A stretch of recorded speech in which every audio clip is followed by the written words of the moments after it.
1, 2, 3, 4, 5. That's a quorum. That's enough to draw. Okay, so I will make a point.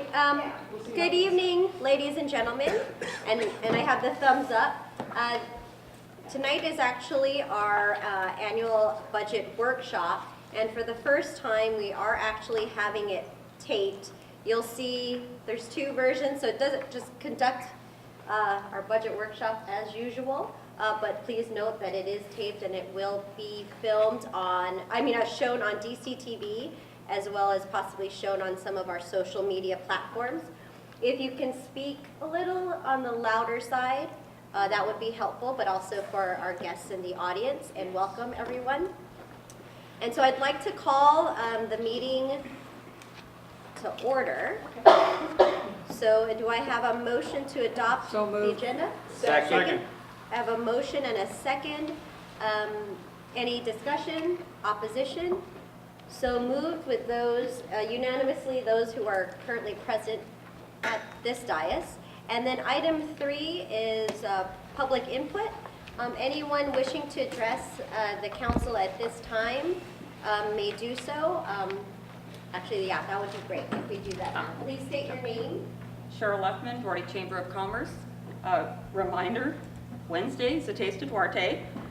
Just letting everybody know that we did, 2 weeks ago on the 17th, we appeared on KFI for the Fork Report. We did 2 segments on the Taste of Duarte, and a couple of good things came out of that. One was the word Duarte was mentioned 34 times during the broadcast, so that puts Duarte on the map in a way we haven't been put on the map before, unless the word fire is associated with it, so that was pretty cool.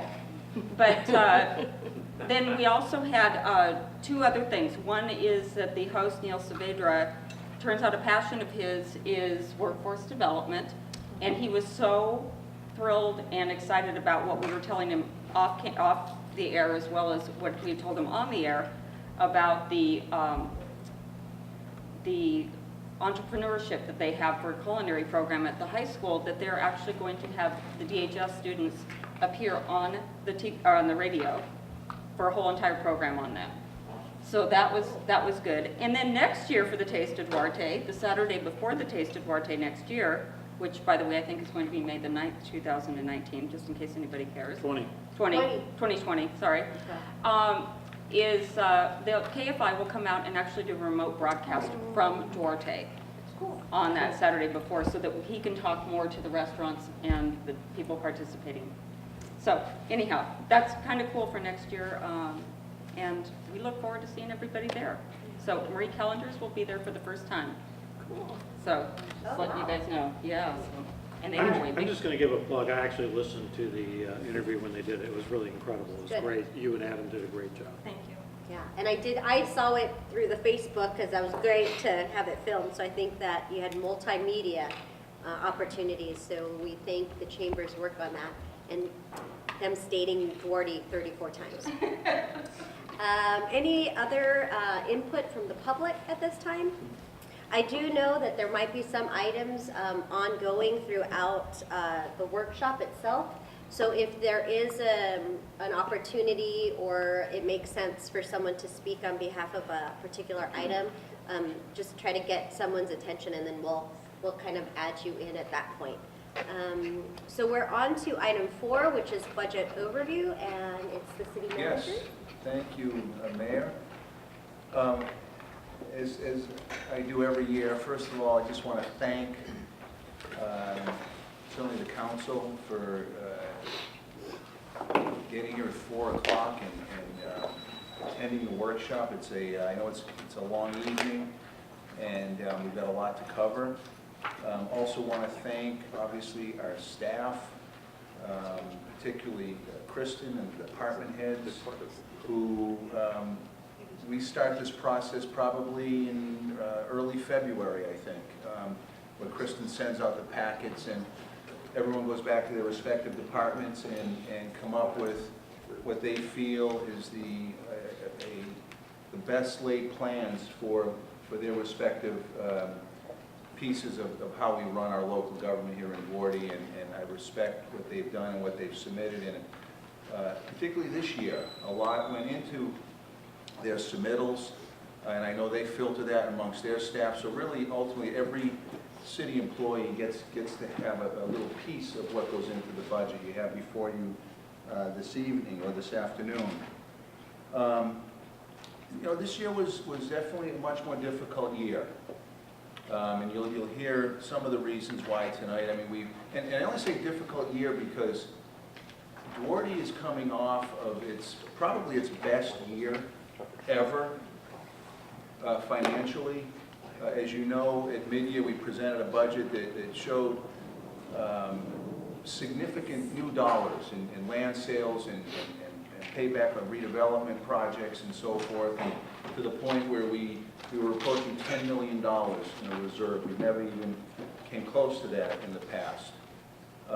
We've got half a dozen amazing projects right now that are coming up out of the ground that will play a key role in how this city develops over the future, and many more I think that will be coming down the pike. So, you know, when I say it's a difficult budget we're going to present tonight, a lot of it has to do with the amazing successes we've had over the last several years. And obviously with the council's direction, we've been able to really put together a very solid and stable city budget for you. When department heads, as you know, the process is when I get, and Kristen, when we get from the department heads their budgets, we take a look, we kind of filter, we look at the numbers, and the first brush number that Kristen approached me on, Harold, is our first number, was a significant deficit. And again, based upon the fact that we had pretty much sold all of our properties the last fiscal years, and this year we were not going to see any land sales. So right away we went back to each of the department heads and let them know, you know, all these wonderful features and new elements of your budget, we're going to set those aside for now, and you'll see those in a different form tonight, you know, for discussion. But the first numbers that I shared with each of you individually had to do with pretty much, believe it or not, a very flat budget. And when you look, and Kristen will show the numbers, I mean, our expenses have been very flat over the last several years. I mean, very tiny percent.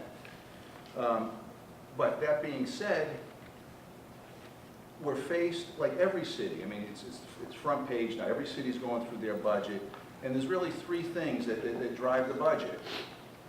Public safety costs, health costs, and pension costs. Those three elements are always going to go up. And you'll see again a slide that we do a projection that takes us out into the next several years. But really, with those three elements alone in a small city, those costs are things that we'll always have to grapple with in our city. You'll hear tonight the term structural deficit.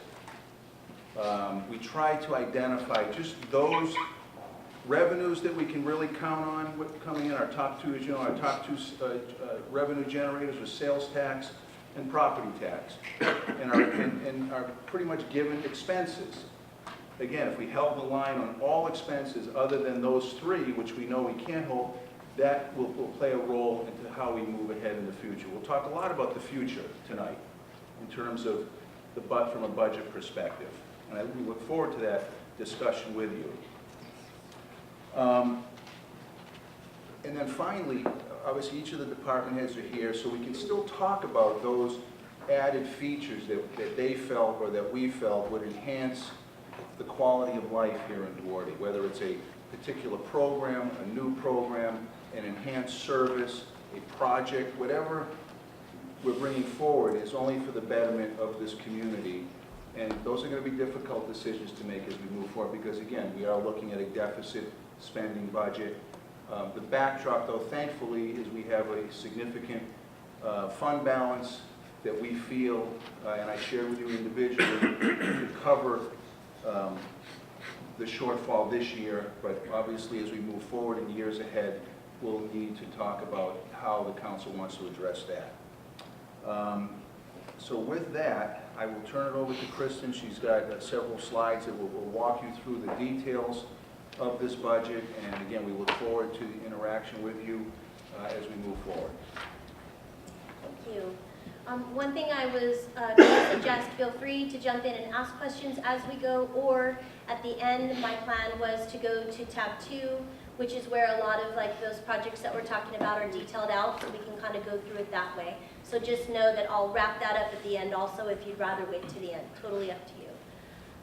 So first of all, Daryl made mention of the fact that we have a lot of projects that are recently completed or are currently underway. And so this is just a little pictorial version of what's been happening. But obviously, the switch over to the Foothill Transit electric buses was a project long time coming. The remodel of Target and McDonald's. I mean, we have the little libraries, different projects like that that were all little projects that have been many years in the coming and completed. We have some of the improvements that happened at the bus stops, the ADA compliance projects that we worked on, and again, we'll be applying for that again this year to try to work on more stops, traffic signals, and then the work on Las Lomas. So just some big projects that have been in the waiting for a while and really are coming to fruition. And then those that are underway, we have the beautiful project on 3rd Street and the new park. We have the signage program, City of Hope specific plan, and the reason that's on a projects underway list is yes, the specific plan was adopted, but now all the implementation of the many projects that are going to be enabled by that specific plan are starting to work their way through. And then we have the corner project, Spar Liquor, not there anymore, and a beautiful building that should be starting. The project is underway as we speak. So with all that busyness, what was our philosophy this year for the budget? One of the overriding philosophies that really kind of came out of our strategic workshop was we now have 7 districts. And so we now have 7 people to speak with in reference to the budget. But again, our goal really is to look at this budget as a one-to-40. We really need to look at this on a macro level, looking at the whole city as a whole and how it impacts all the constituents. And so that was really the philosophy of how we went about this. Really a lot of things this year. As Daryl mentioned, over the last few years, probably 16, 17 is the last time we had a deficit. The 2 years prior, we've had a lot of discussions about the fact that there's a lot of one-time revenue coming in, a lot of these one-time opportunities for either developer fees or land sale proceeds. We've had some great grants come in. But again, all of that was one time, and all of that is something that doesn't ring true to the future, and it's something that we really can't count on as we're looking at our expenses, our ongoing expenses in our operations. So the goal this year, understanding that many of those one-time revenues were not going to be here, was to hold expenses as close to 18-19 as possible. So we really did, that was sort of the mantra that we gave the department heads, which is why we were able to kind of have a budget that was pretty steady and then be able to see some of the elements of, some of the projects that they would like not to defer, some of the programs they would like to expand, events they would like to continue to do, that type of thing. List of deferred capital projects and purchases still out there so that it gives council an opportunity to consider those. So we're not necessarily taking them off the table. There'll be an opportunity to say you do think they're important and put them back in. And then continuing the discussion of addressing the operating deficit. And really the impression, particularly I think from the one-on-one meetings, is that this is the time for us really to sit down and start addressing this and start looking at this from the perspective of what is our best guess on projection showing us as of right now. And it is always a snapshot and a guess, and if I knew for sure, I'd be on the market investing over there. But really right now what we're seeing is predictions of a slowing economy, and so we really most likely see a lot of conservative assumptions about what's going to happen with our revenue. I don't think there's anything indicating at this point any severe drops. I mean, because we really can't predict that, even though we may predict that it might happen in the future. I don't have anything indicating that it's happening in the next 2 to 3 years. So taking a very conservative kind of flatline approach is probably conservative enough for us. But even doing that with the assumed assumptions, we're going to end up in a discussion of expenses outweighing some of the revenues that we currently have. A need for new revenues, a need for reduced expenses. One or the other, or a combination of both. That really ends up becoming where the discussion goes. For this budget, we are proposing a deficit, and so we're going to start off by talking about how that deficit is based on revenue projections as well as then the expenditures that are included in. Then I'll go on to those items that we talked about, some of those specific things that are included or not included.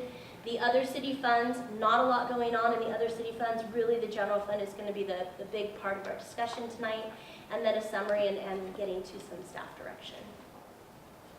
So this is the summary, and we'll talk obviously a ton in more detail.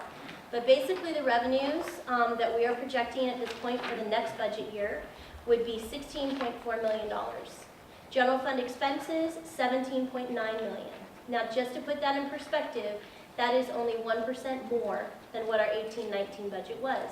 So again, operating expenses being largely similar to what we looked at last year. But again, that brings us to a $1.5 million deficit. And so we're going to talk more in detail about the assumptions behind both of those. Now, just as a reminder, at mid-year, we started talking about this because we realized that if we started taking out these one-time proceeds, what did that picture look like? And back then, we looked at the fact that we had projected revenues of $19.8 million. This is what Daryl was talking about, one of the greatest years that we have had as far as revenue is concerned. But if you took out all, in this case, of the one-time proceeds that were in that year, about $4.5 million, you can see that that revenue really is more like a $15 million number. And so when you compare that to those expenditures of $17 million, you're in deficit, $2 million deficit. So this is something that we have had the luxury of still being able to do a lot of programming and a lot of special projects because we have this revenue coming in, and we can continue to do that for a while, but we can't do it forever, and that's really what this is about. There needs to be some kind of give on one side or the other of that formula, or both, combinations of both, in order to start making that balance out. And again, assuming a lot of assumptions go into what's going to happen next year and the year after and after. This, Daryl referred to a little bit, I threw in, starting in 16-17 and 17-18, which are actual years, audited, close out the year, what would happen with revenue and expenses over the next 5 to 6 years.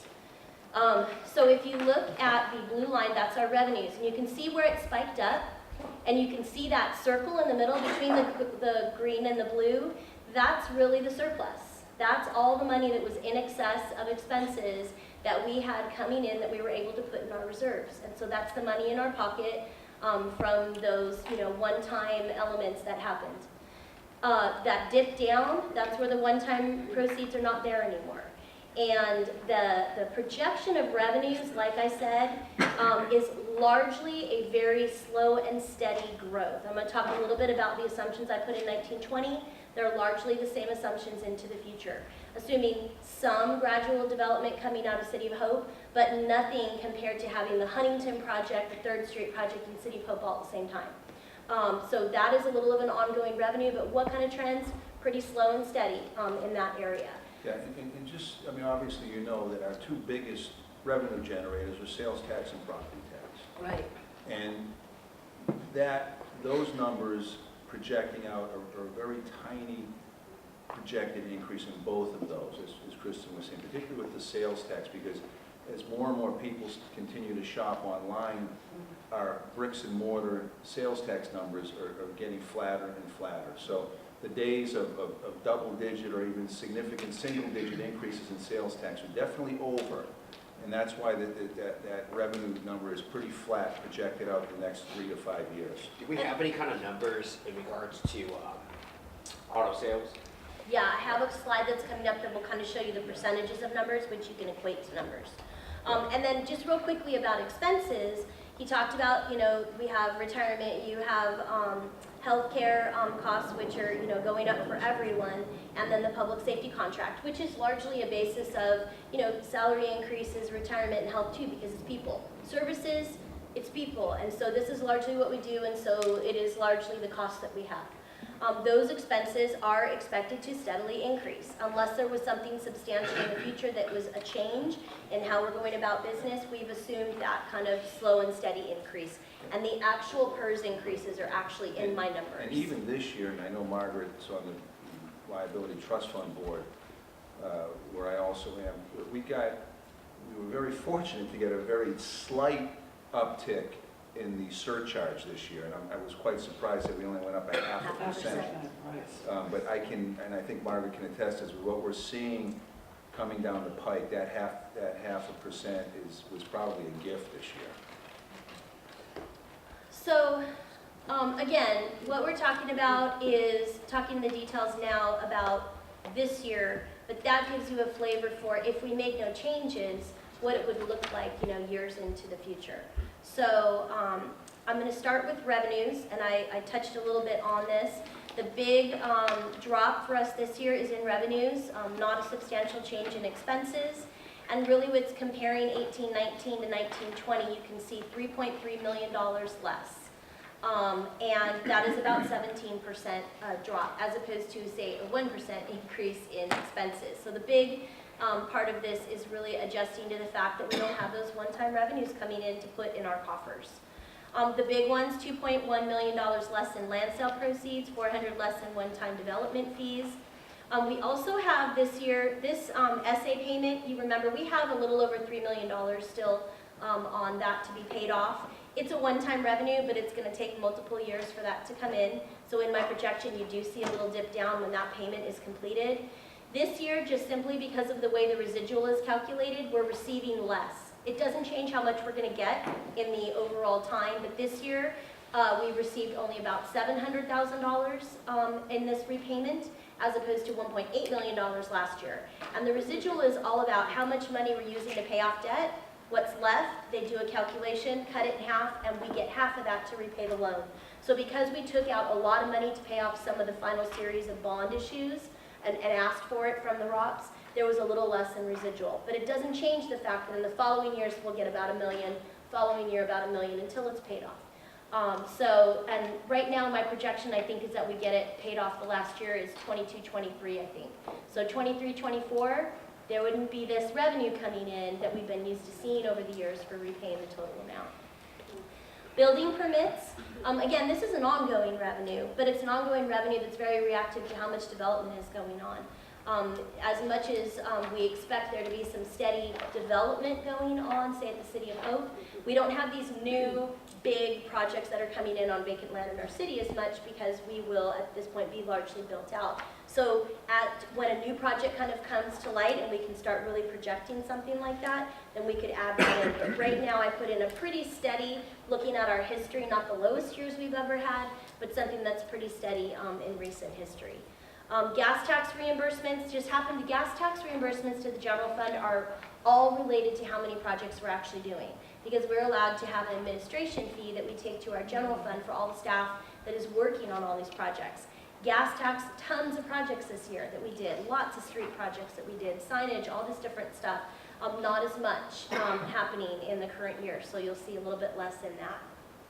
There are some revenue increases because, again, I do assume that some of our revenues are going to have modest increases, but the increases do not generate a ton of money. Just to put it in perspective, the top 4 revenues that we have, they represent 65% of our general fund. So as those go, so does a good portion of our budget. We're talking about the ongoing revenues. So franchise tax is about $1 million. By having a 5% trend, which is kind of our historical norm, it's only about a $66,000 increase. Property taxes, again, kind of been slow and steady, nothing super dramatic in property taxes. That's a $1.9 million revenue source. It would go up by just under $100,000.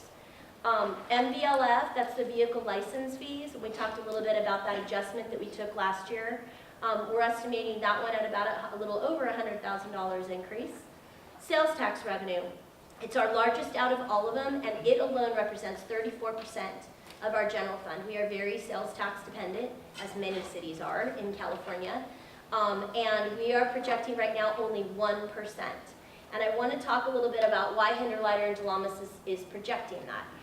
This is a pie chart of the city of Duarte's sales tax revenue in calendar year 2018 compared to the state's in 2018. And as you can see, the very large part of the pie there, to Sam's point, is autos. And so we are very dependent on the auto industry. Whereas when you look at the state, there is a good chunk that's auto, but it's a little bit more diversified. Our other biggest chunk is the general consumer goods. And so that would be like a Target and a Walmart. And so when you look at what the projections are for the future in auto transportation, and I talked a little bit about this in my staff report, in 1920, autos and transportation, they're actually projecting a 0.3, which is very small percent, drop. So stabilized autos, maybe because we have CarMax, it's a little bit different than just new sales, but we are not looking at a lot of growth. And a lot of that is that the industry experts see a slowdown ahead given recent interest rate hikes and trade war impacts. But again, we had already seen that consumers maybe are at a max, and they've been talking about this for quite a while. They actually projected we were going to see this hit in 18-19, and it kind of delayed itself for a while. And so we are projecting right now a flat line pretty much for auto. General consumer goods, on the other hand, a 0.3% increase. Again, very modest, very small, but all that put together with some of our like restaurants and other things that kind of balance that out, they're projecting a 1% increase. So the good news is it's not a drop, which we saw in 2007, substantial drops in sales tax, but it is not growth. And the problem with not growth is that it's not going to cover some of the areas in our expenses that we know are going to grow.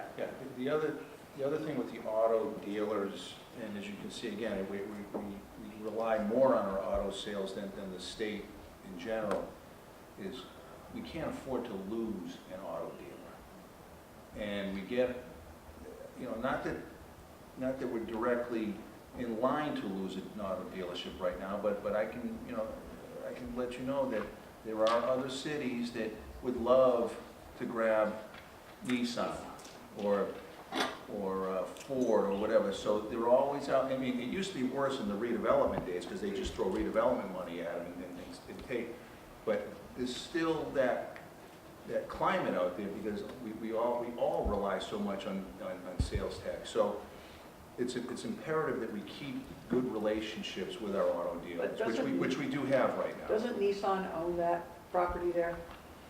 I believe they do. Well, They do own it, and someone leases it from them, so they Yes. have a more vested interest in it than Yes, but someone that the doesn't. person that leases, that actually owns the lease site. The dealership. The dealership is back back east in New Jersey.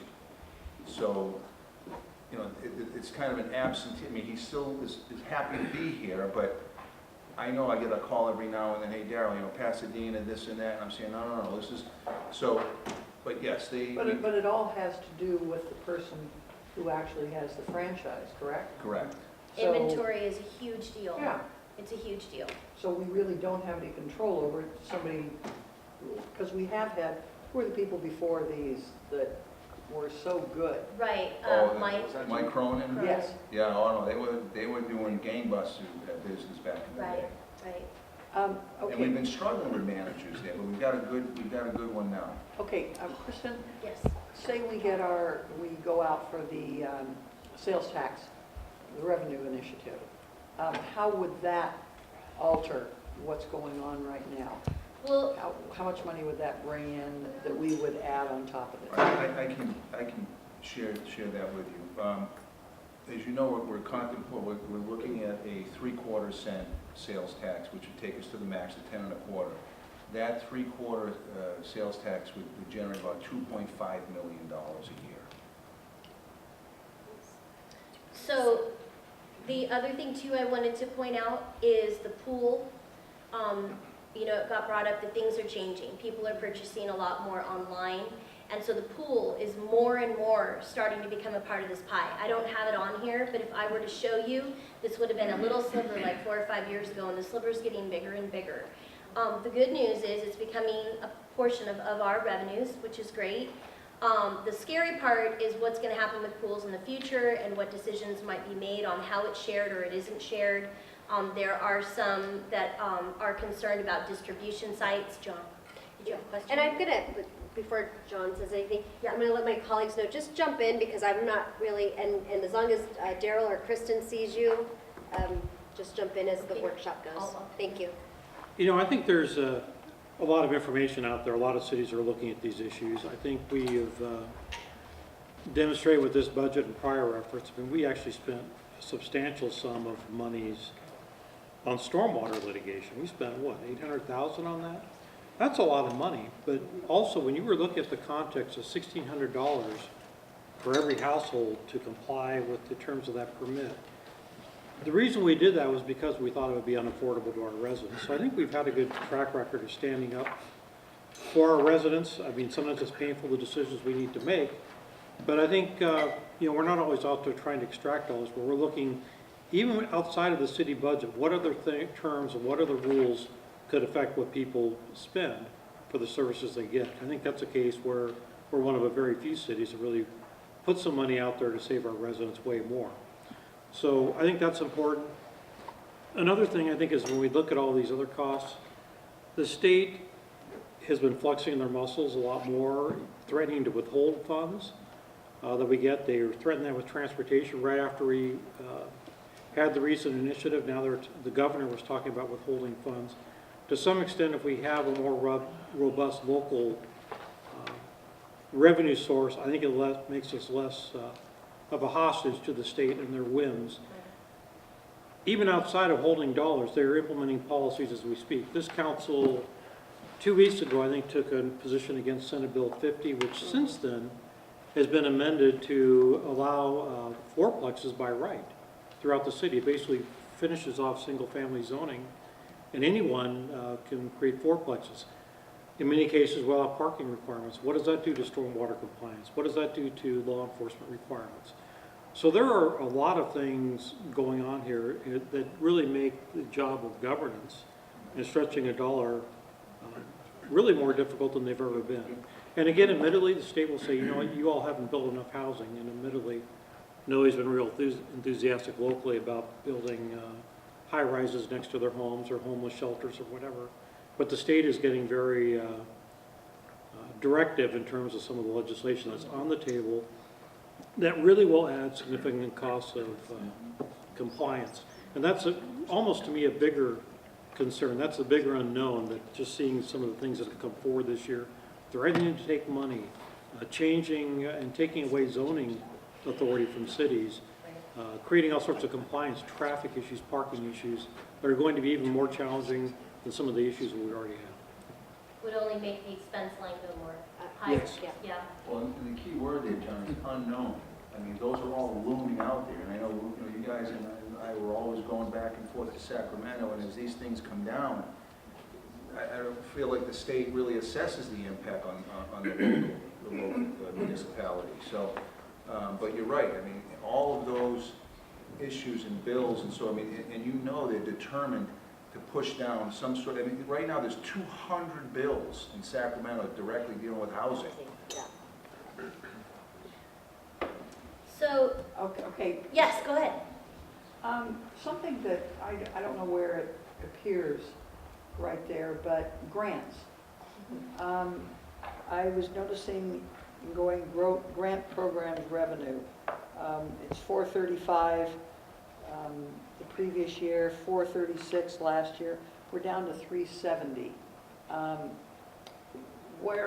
mean, how do you go ahead and project what grants you're going to get? Yeah, that's hard.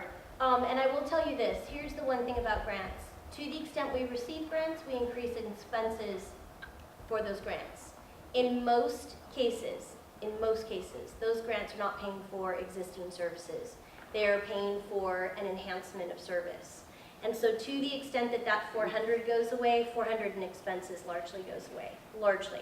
Now we've had some unique situations with public safety, where, for example, the school resource officer was being paid for by the grant.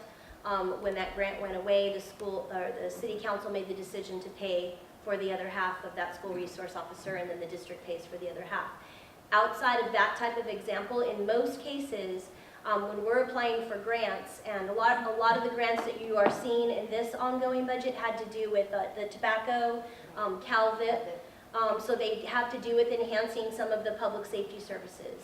But they're largely paying for additional overtime to implement tobacco as opposed to paying for staff that are It's a wash. existing and It's already kind of there. It's largely And a it wash. goes in and out. So what I did for my projection, for example, is I assume we're gonna have an average pace of grants, and that those revenues and those expenses are gonna be about average as they have been in the past, because we have been very successful in getting some of those.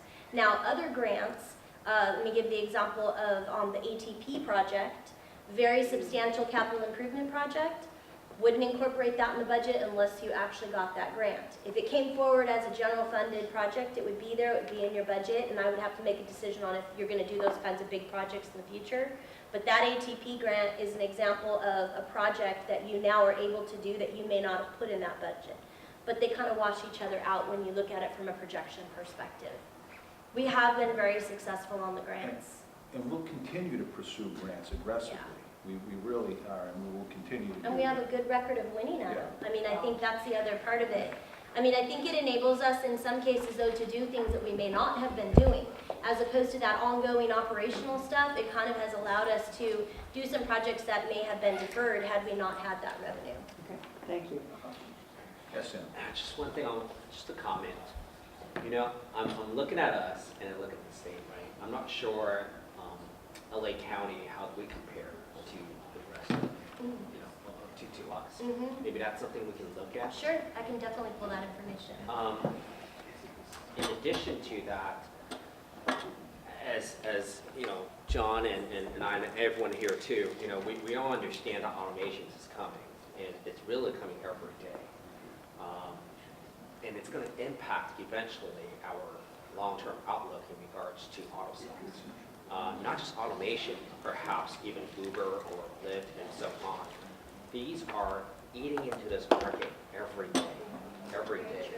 So I think we need to really be creative and think about what else we can go ahead and attract to come to our city. Absolutely. You know, we have the best, I always tell people, we have the best cancer hospital in the world. That's what I've been saying. And we're attracting so many patients from everywhere around the world to go ahead and come and congregate here. I think we need to use that synergy and build up on it instead of relying just on auto. As we all know, I think this is going to be DOA really, really soon. Well, Absolutely. maybe maybe another decade. You're absolutely right. I was there this morning, at 8 o'clock this morning. There was It's a line out gangbusters. the door. I mean, it's sad. I mean, I was Yes. there, you know, And- did some blood work, but when I was looking right across the street at the station, and thinking that what could happen around that station in the future, as well as what's going to happen on that campus, in the next 5 to 10 years, you're going to see that part of town become the epicenter, I think, of what you're, an economic engine that can be driven. I know Craig's working real hard right now with the developer on results from the town set, not the station-specific plan, but there's plenty of opportunities there for revenue. So everything you're talking about is economic development, and you're Yeah. absolutely right. And I think we need to have a creative plan for us, something that we need to look into and see the future of what we should go ahead and attract to. Well, even Um, diversifying, I mean, I agree in terms of the autos. What Sam's saying is diversifying. Yeah, we need to Yeah. go ahead and diversify, as we know that's about to go ahead and sunset. Eventually, it will sunset. But, you know, I'm seeing I need my base. City of Hope is actually a biotechnology corridor, No, right? But how do we go ahead and get some of these startups to go ahead and pay sales or sales taxes, or somehow some kind of creative Right. taxes, Business and That industry is- category. right? Something like that. If we can do that, and then when we go and develop that TOD site with you know all these condos and so on, with all these new incubators, gosh, just look at Silicon Valley. It's insane how they're attracting all these incubators, and the VC started coming in and everything started growing. I think we have a great opportunity here in our city to go ahead and do that. No one else in San Gabriel Valley that has this, and hopefully, It is, diversification is key. Yeah. Because then when you have those downturns in different sections of that, the other areas can continue to support you. So And- it is very important. and if I may add one more is, during the downturn, you will see even more patients going to City of Hope. So it's kind of like an adverse effect, you know, it will help us indirectly. You know, hopefully we'll help these patients, but, you know, these patients will be spending their money here in our city. Right.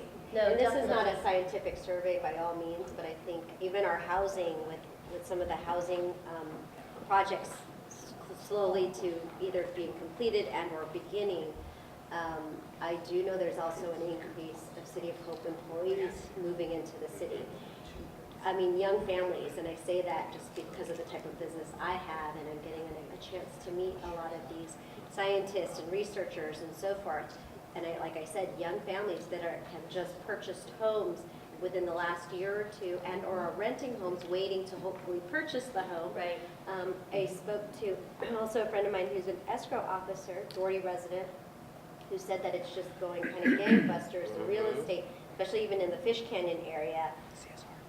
That too, the CSRs. So between City of Hope and CSRs, we are really attracting, again, a diverse Mhm. resident base. And I think, and we still have a pocket of homes that, you know, there's still a lot of homes even in the area I live in that it's first, second, third maybe homeowners. And Having they've lived there turnover. all, Right. yeah, I've been here 35 years. So the turnover it's gonna start, that's gonna be the trend, and it depends on what our housing Well, market and does. in California, as you know, I mean, we're all limited to the 2% until it turns over. Yeah. So right now, we are having turnover, which is why we're at more like a 5%. But if you really add a whole bunch of inventory of housing, or you have a larger turnover, like if interest rates were to go down, you know, substantially, it really kind of motivates. You will often see it, but again, with our property taxes, it takes a little while. There's a lag Yes. in the way it works at the county. So if we saw something substantially positive, we'd probably be looking at more like 2 years before it really kind of came in our revenues. It's just kind of the way our property taxes work. But again, in diversification, absolutely. If you can increase on that side, it helps offset when this one goes down. Yeah, and just to add a few more things, I know we talk about sales tax over here, but the property taxes, that's why, you know, I've been always advocating, and of course my colleagues, we all agree that, you know, we need to beautify this place. Why do we need to go and beautify this place? Because now we got the best school, we got the best hospital, people are coming in. The first thing they look at us is, how do we look like, right? That first 30 seconds, they make Curb that, appeal. that curb appeal. Yeah. So if we're able to go ahead and continue to go ahead and do that, I know we are, which is great, and make us look even better, you will see more people are attracted to come over here because now we have a really good school. Like it or not, it's here. It's really attracting us, attracting, you know, Duarte. A lot of people know about Duarte now. It's so awesome. And I think if we diversify with this, I believe if we continue to go ahead and make our city look better, our property taxes will go up. And we'll see how it goes. So that's a little of the discussion on the revenues, which given the fact that a large percentage is in those first few categories, you know, we kind of addressed pretty quickly just by talking about those. So expenditures. Overall, the 19-20 expenditures that are included in this recommended budget are 102,600 more. That's only a 1% increase on expenses. There were a few expenditure reduction categories that are worth noting. One of them is legal services. As John mentioned, we had some substantial litigation that was going on in this last fiscal year.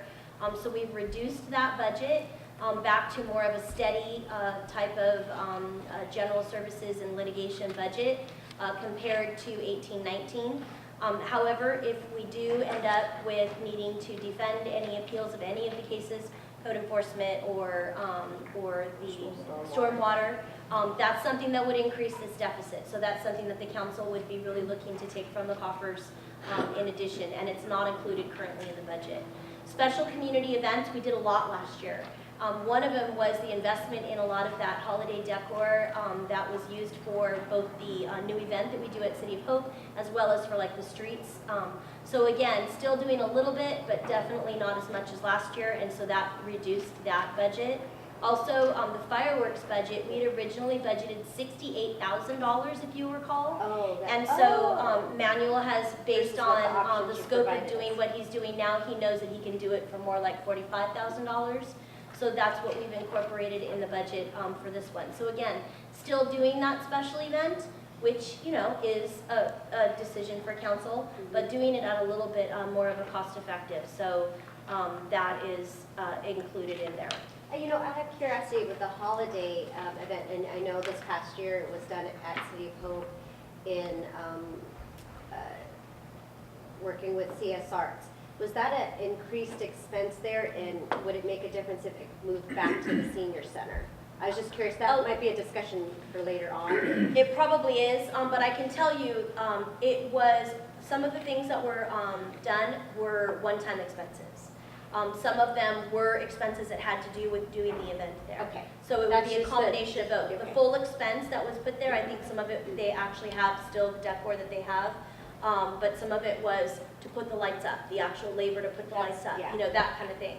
So we'd have to break that out for you to see kind of a comparison of having it over here. Because we still use the same to put the lights up at this location Right, also. right, but that's already that's already in the budget somewhere either way. What we This did holiday last requires year- the 20,000 of what they're putting more on Yes. Buena Vista, Exactly. Ward Road. Okay. Exactly. Yeah, that's What's already- in the budget right now, just so you know what is in there, is to do it exactly how we did it last year, but just not to purchase as many of those street decorations. Big Purchase street some, decorations. but not as many as we purchased last year for that big impetus of kind of starting that program. That's what's in there. Clearly open for negotiation. Yes. Yeah, or for suggestions, whatever. Non-negotiable expenditures. So these are some of the things that Daryl talked about earlier. We have the sheriff's contract, year 3 of the MOU. The sheriff's contract, depending on the position, they did about a 5 or 6% CPI, and then a 0.5% increase to the liability trust fund charge. Ended up being about $274,000 increase. In same amount of officers, just the increases that came in that contract. Year 3 of the MOU, CPI, did you have a question, Sarah? Yeah, so Uh-huh. how much per officer? we're It talking? depends on the position of the officer. Okay. So some of the positions, I mean, you generally know the ranges. Approximately running about 340,000 for a special assignment. The Fully big- benefited. Fully benefited. That's overhead and all costs, the way their cost model is. That's for like a special assignment deputy. One of the guys who's running the everyday car that's out there 7 days a week, 24/7, is a little higher in the 380s, I believe. Because it's just. One thing about that is we have 3 grant positions, which we're really lucky to have. And just to Correct. give you a comparison, 3 of our officers being on grant, it's more of a discounted price. So the Right. grant motor deputy is 195,000. So the non-grant positions, more like what he's describing, about almost $200,000 is for the grant positions. And we do have a good portion of our officers that are The in that, motor which is helpful. deputy, the school resource deputy, and one special assignment deputy Right. are So we grant do ones. take a little bit of a benefit, or, you know, a savings to that. And like I said, the way it works is that they get their CPI increases, whatever's been negotiated, you know, for them and their employees. And then on top of that is a liability trust fund. Right. And this year it went from 10.5% to 11%. So that's an 11% on top of whatever that salary amount is after increase. So that's really where the 274 comes up. And historically, if you look at their 10-year trend, they tend to trend in the 3%, about We mid, were a little mid surprised three. by So this number. hitting almost the 5 was a big chunk this Yeah. year. Yeah. I think that could potentially Yeah, they be were why 4.91 increase and 5.81 increases. I'm So- just curious, and I'm not initiating anything, but I was talking to some people from West Covina. As you guys know, it's pretty interesting right now, to say the least. But, you know, they were saying one new officer is probably, including all the equipment, it's about 240, right? A new officer. I'm just curious, we're paying $380 now, but we're supposed to be getting, you know, Well, you know, Sam, I mean, yeah, I think, you know, trying to compare apples to apples, I mean, if you look at a contract city with what we pay in the sheriff's contract, we're paying about 25% of our budget is for for the sheriff's contract. I mean, you look at a Wesco, I mean, I can guarantee you they're probably paying over Lot more. 50% of their budget Right. for public safety. And I think their liability is a lot higher. So I hear what you're saying, but I think it's still, the contract model is definitely one that the city is still favoring. okay, as long as you guys. And so, think so. well, yeah, absolutely, and when you look at, so that basis is obviously salary, pension benefits and all of Sure. that, but it's also supervisors, it's for Aero, it's for K-9, it's for Secretariat, it's for Right. everything that supports that deputy all along the way. And so, as a whole basis and built in, so if you were to say that one officer, that's the one charge, but if you were to look at everything else that supports that officer, it starts to build that number back. You're right, you're right. Yeah, we have the resources that we may not use on a regular basis. But we can when call we in. have the No, fires I and agree with that. issues. I'm not saying. But it is, included. it's interesting, especially when you see the advertisements, you know, like I've been seeing a ton on the news about the openings, you know, they have availability, and I'm sure when you start looking at, are they charging comparable salaries, for example, for who's coming in, that would be a good way for us just to kind of test, you know, are they paying substantially more, you know, to be in this city, or substantially less? Are the salaries really, you know, comparable? Because again, all that overhead that we might be paying, or that we are paying, has to do with the infrastructure that West Covina has to invest in, the SWAT team equipment, the, you know, if they have helicopters and dogs and all that Yeah, stuff. yeah. So they have to pay for all that. So we have access. And that one officer clearly is not representing all of this. He's representing his salary, his benefit, and all that Right, stuff. right, So, right, but it would right. be a good, I think, you could kind of look pretty easily at the starting salary of both of those and be able to say, you know, is that at least comparable, to know if a single officer without all that overhead that I described, is that comparable? Because if they're substantially paying more in a salary, then that would put us in a place where we were out of. I think what the person said was just to equip and pay for that person's salary and benefits. It wasn't you know, Right. secretary or Right. K-9 or whatever, Right. all these other And stuff. that number's probably pretty close to what the sheriff's department is.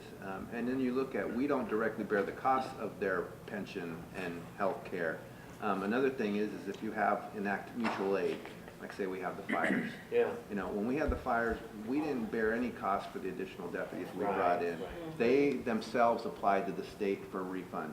Azusa looked at us and said, hey, can you apply for us? I said, no, I didn't have to call your officers. Yeah, That's on I- you to I go totally in." get it. Because their mutual aid, they had to call another agency. So there's gives and takes Yeah. of going, but. I get it. I was just curious that, you know, we're paying $380, but now I understand better. And I think it's important to keep our finger on the pulse. I mean, no matter what. We I should. mean, We that- should talk to them about that. And I think that's important, and like having Daryl involved at, you know, contract cities and having part of that discussion is understanding the overall market, because when all of those cities are coming in to talk, they know what other cities are doing, and so they're using that as a way to kind of negotiate as Right. a group, so. But I think it's Mr. K important. brings up a good point in terms of just even having those talking points, so that if and when residents and or businesses said, well, why don't you just have your own, how come we don't have our own police department? They don't see the value. I think it's definitely something that we can at least share, the reasoning why we continue to be a contract cities and the benefits. Yeah, we don't have to pay a Absolutely. police chief, Right, exactly. You know, I mean, Right. and we have access captains to actually and all that multiple. stuff. It's a lot. Yeah. It's a yeah. team we get. But I was just That's good. curious, Sure. why is it that, wow, one officer now, one deputy is $380 and, you know, but of Right. course, I didn't account for the captain and the police chiefs and lieutenants and all whatever stuff. Right. So, Yeah. Okay, so year 3 of the MOU, we negotiated a CPI and a maximum of a 5% increase to health, and we used Kaiser as the guidance one since the first year that we negotiated. So 3.2% is the CPI. I've assumed a 5% increase in health, but we really wait to see what happens in January. Well, we'll get the rates right before that, but in January, I do expect actually this year to really receive an increase, only because we didn't have an increase in Kaiser in this last year. So they tend to increase one year, be a little bit down another year, and then come back up and increase again. So I do expect an increase, But the city's maximum impact that will be felt is 5%. So we have included that in the projection, and that equates to about $130,000. We have had an increase in workers' comp insurance. We had some claims in this last year. So that was $32,000. Again, you know, these are kind of the non-negotiable, this is the cost of doing business type of stuff. GASB 75. So GASB 75, the future retiree healthcare contribution, this is the calculation that gets done that basically looks at the unfunded liabilities. And what basically happens is every time healthcare costs go up, then it's going to increase what your unfunded liability is. To the extent that healthcare stopped increasing, then we wouldn't see this changing. We have seen changes in the past because people are living longer, and so they changed that assumption. The interest earnings that PERS has received, they assume similar things in these actuarial studies. So the goal, if we really were to really hit the full funded annual amount for our unfunded liability, is to get this number close to $900,000. I have this up to about 700 and change. So we're working our way up towards that number, but the reality is that number could change tomorrow depending on the assumptions that are included in it. I don't necessarily think people are going to start dying any faster, and so probably not that. And healthcare costs, not predicting right now. I mean, it does depend on what we negotiate, so that's something, you know, to consider. But as far as the real cost of healthcare, we know that it really is going to be increasing. Other non-negotiable expense increases, PERS retirement. This is obviously one of the big ones. It's bigger for many other cities than it is for us because we don't have the public safety component, which is much more extreme than our situation, but still, for our small organization, this is a large number. The PERS retirement costs this year are increasing by $200,000. And let me tell you, that's not just because of the increase. The increase in the first tier PERS rate is at 4.4%, but that gets applied to the salary. So if the salary is increasing by 3.2, it's 4.4 on top of that.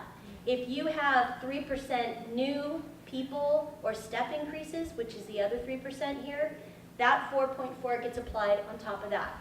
So the 4.4 by itself didn't generate the 200,000, but once you add in the salary increases, new salaries and step increases, and then apply the 4.4 to it, $200,000 is what our increase is in PERS. One thing I did want to point out, and I had suggested it in the staff report, it really is completely up to council.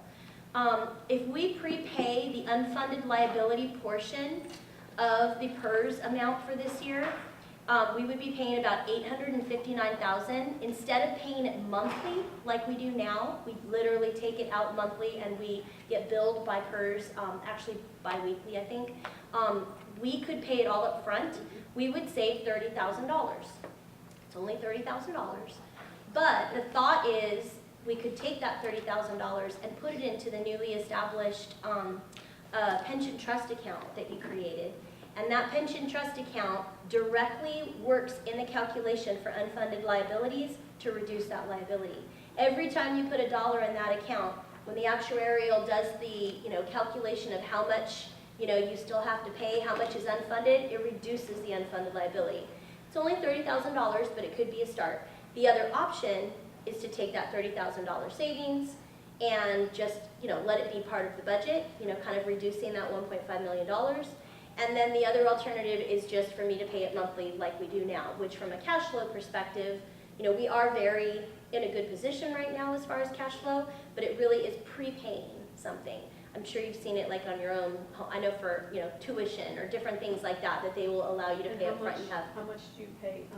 $859,000 I would be paying July 31st. Now, what are you paying now? $859 divided by 12. By 12. Yes, Oh, okay. yes. So that's the annual amount. They basically divide it up into all the payments, and there's a small savings by paying it all up So front. you're saying they're charging you $30,000 to give you the Carry, privilege yes. of doing it monthly? Yes, yes. I'm just curious. Yes. Do we put our money in a CD or something like that? Can we do that? Do we get any kind of interest with that? We do have interest, yes. So what we basically, all of our funds, it's not an individual CD or anything like that, but we invest all of our money.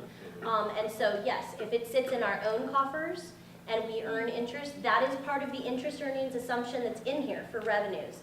And it has been going up slightly. We're at like 2% instead of, like 1% average when you look at all the, different pots where the money is sitting.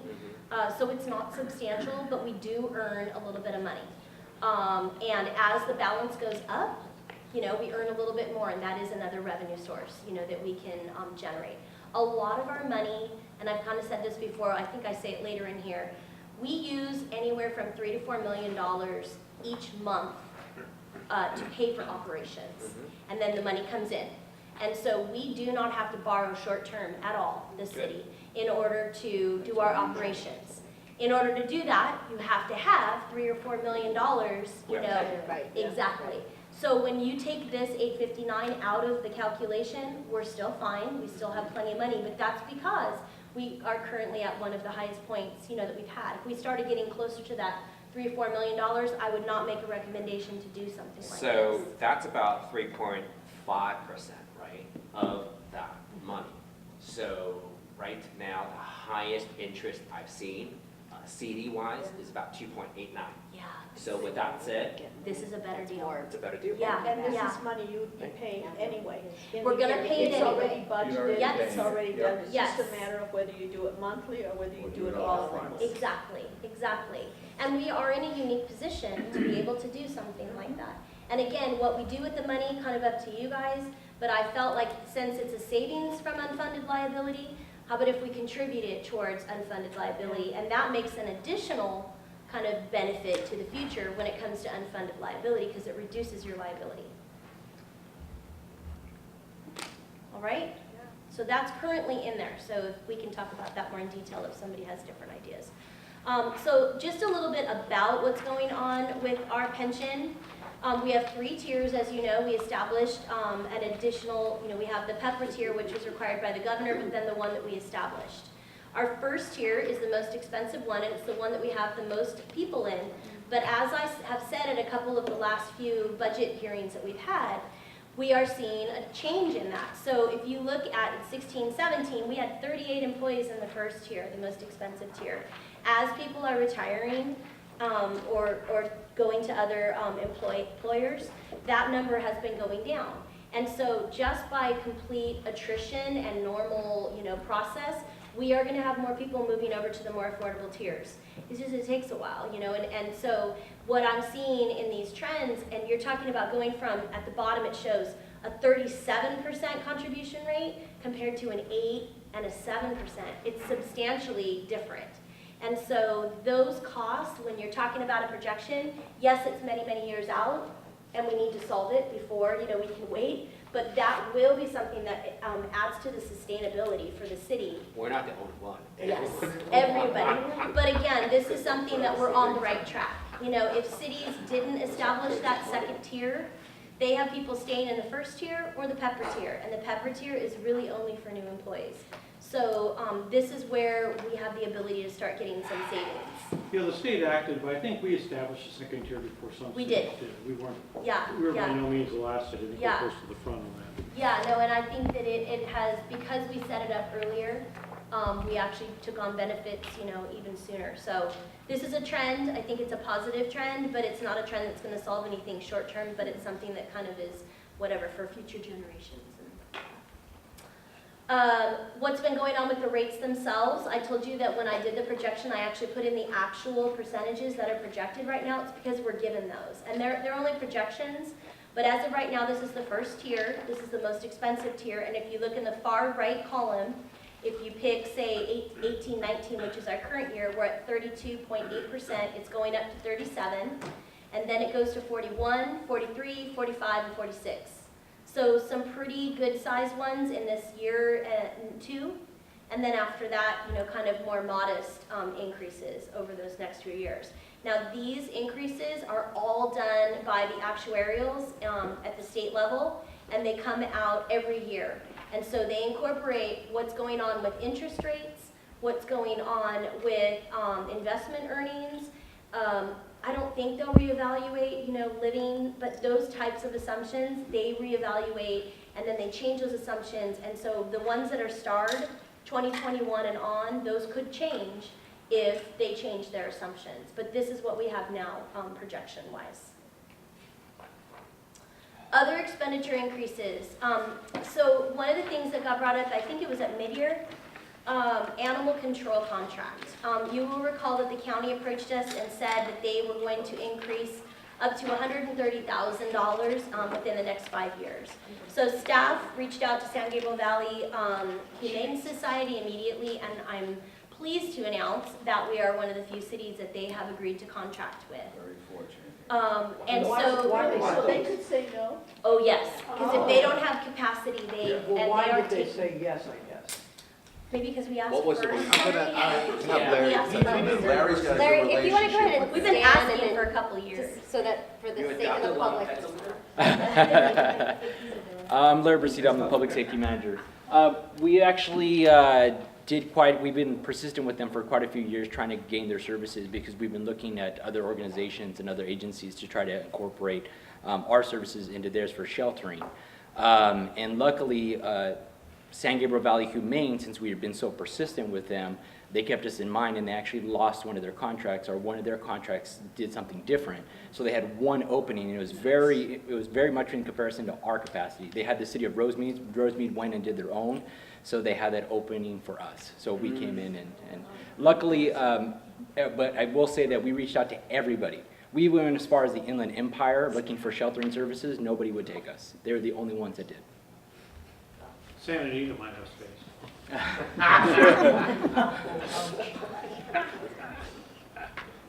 Okay, so, Mayor, would you? Yes.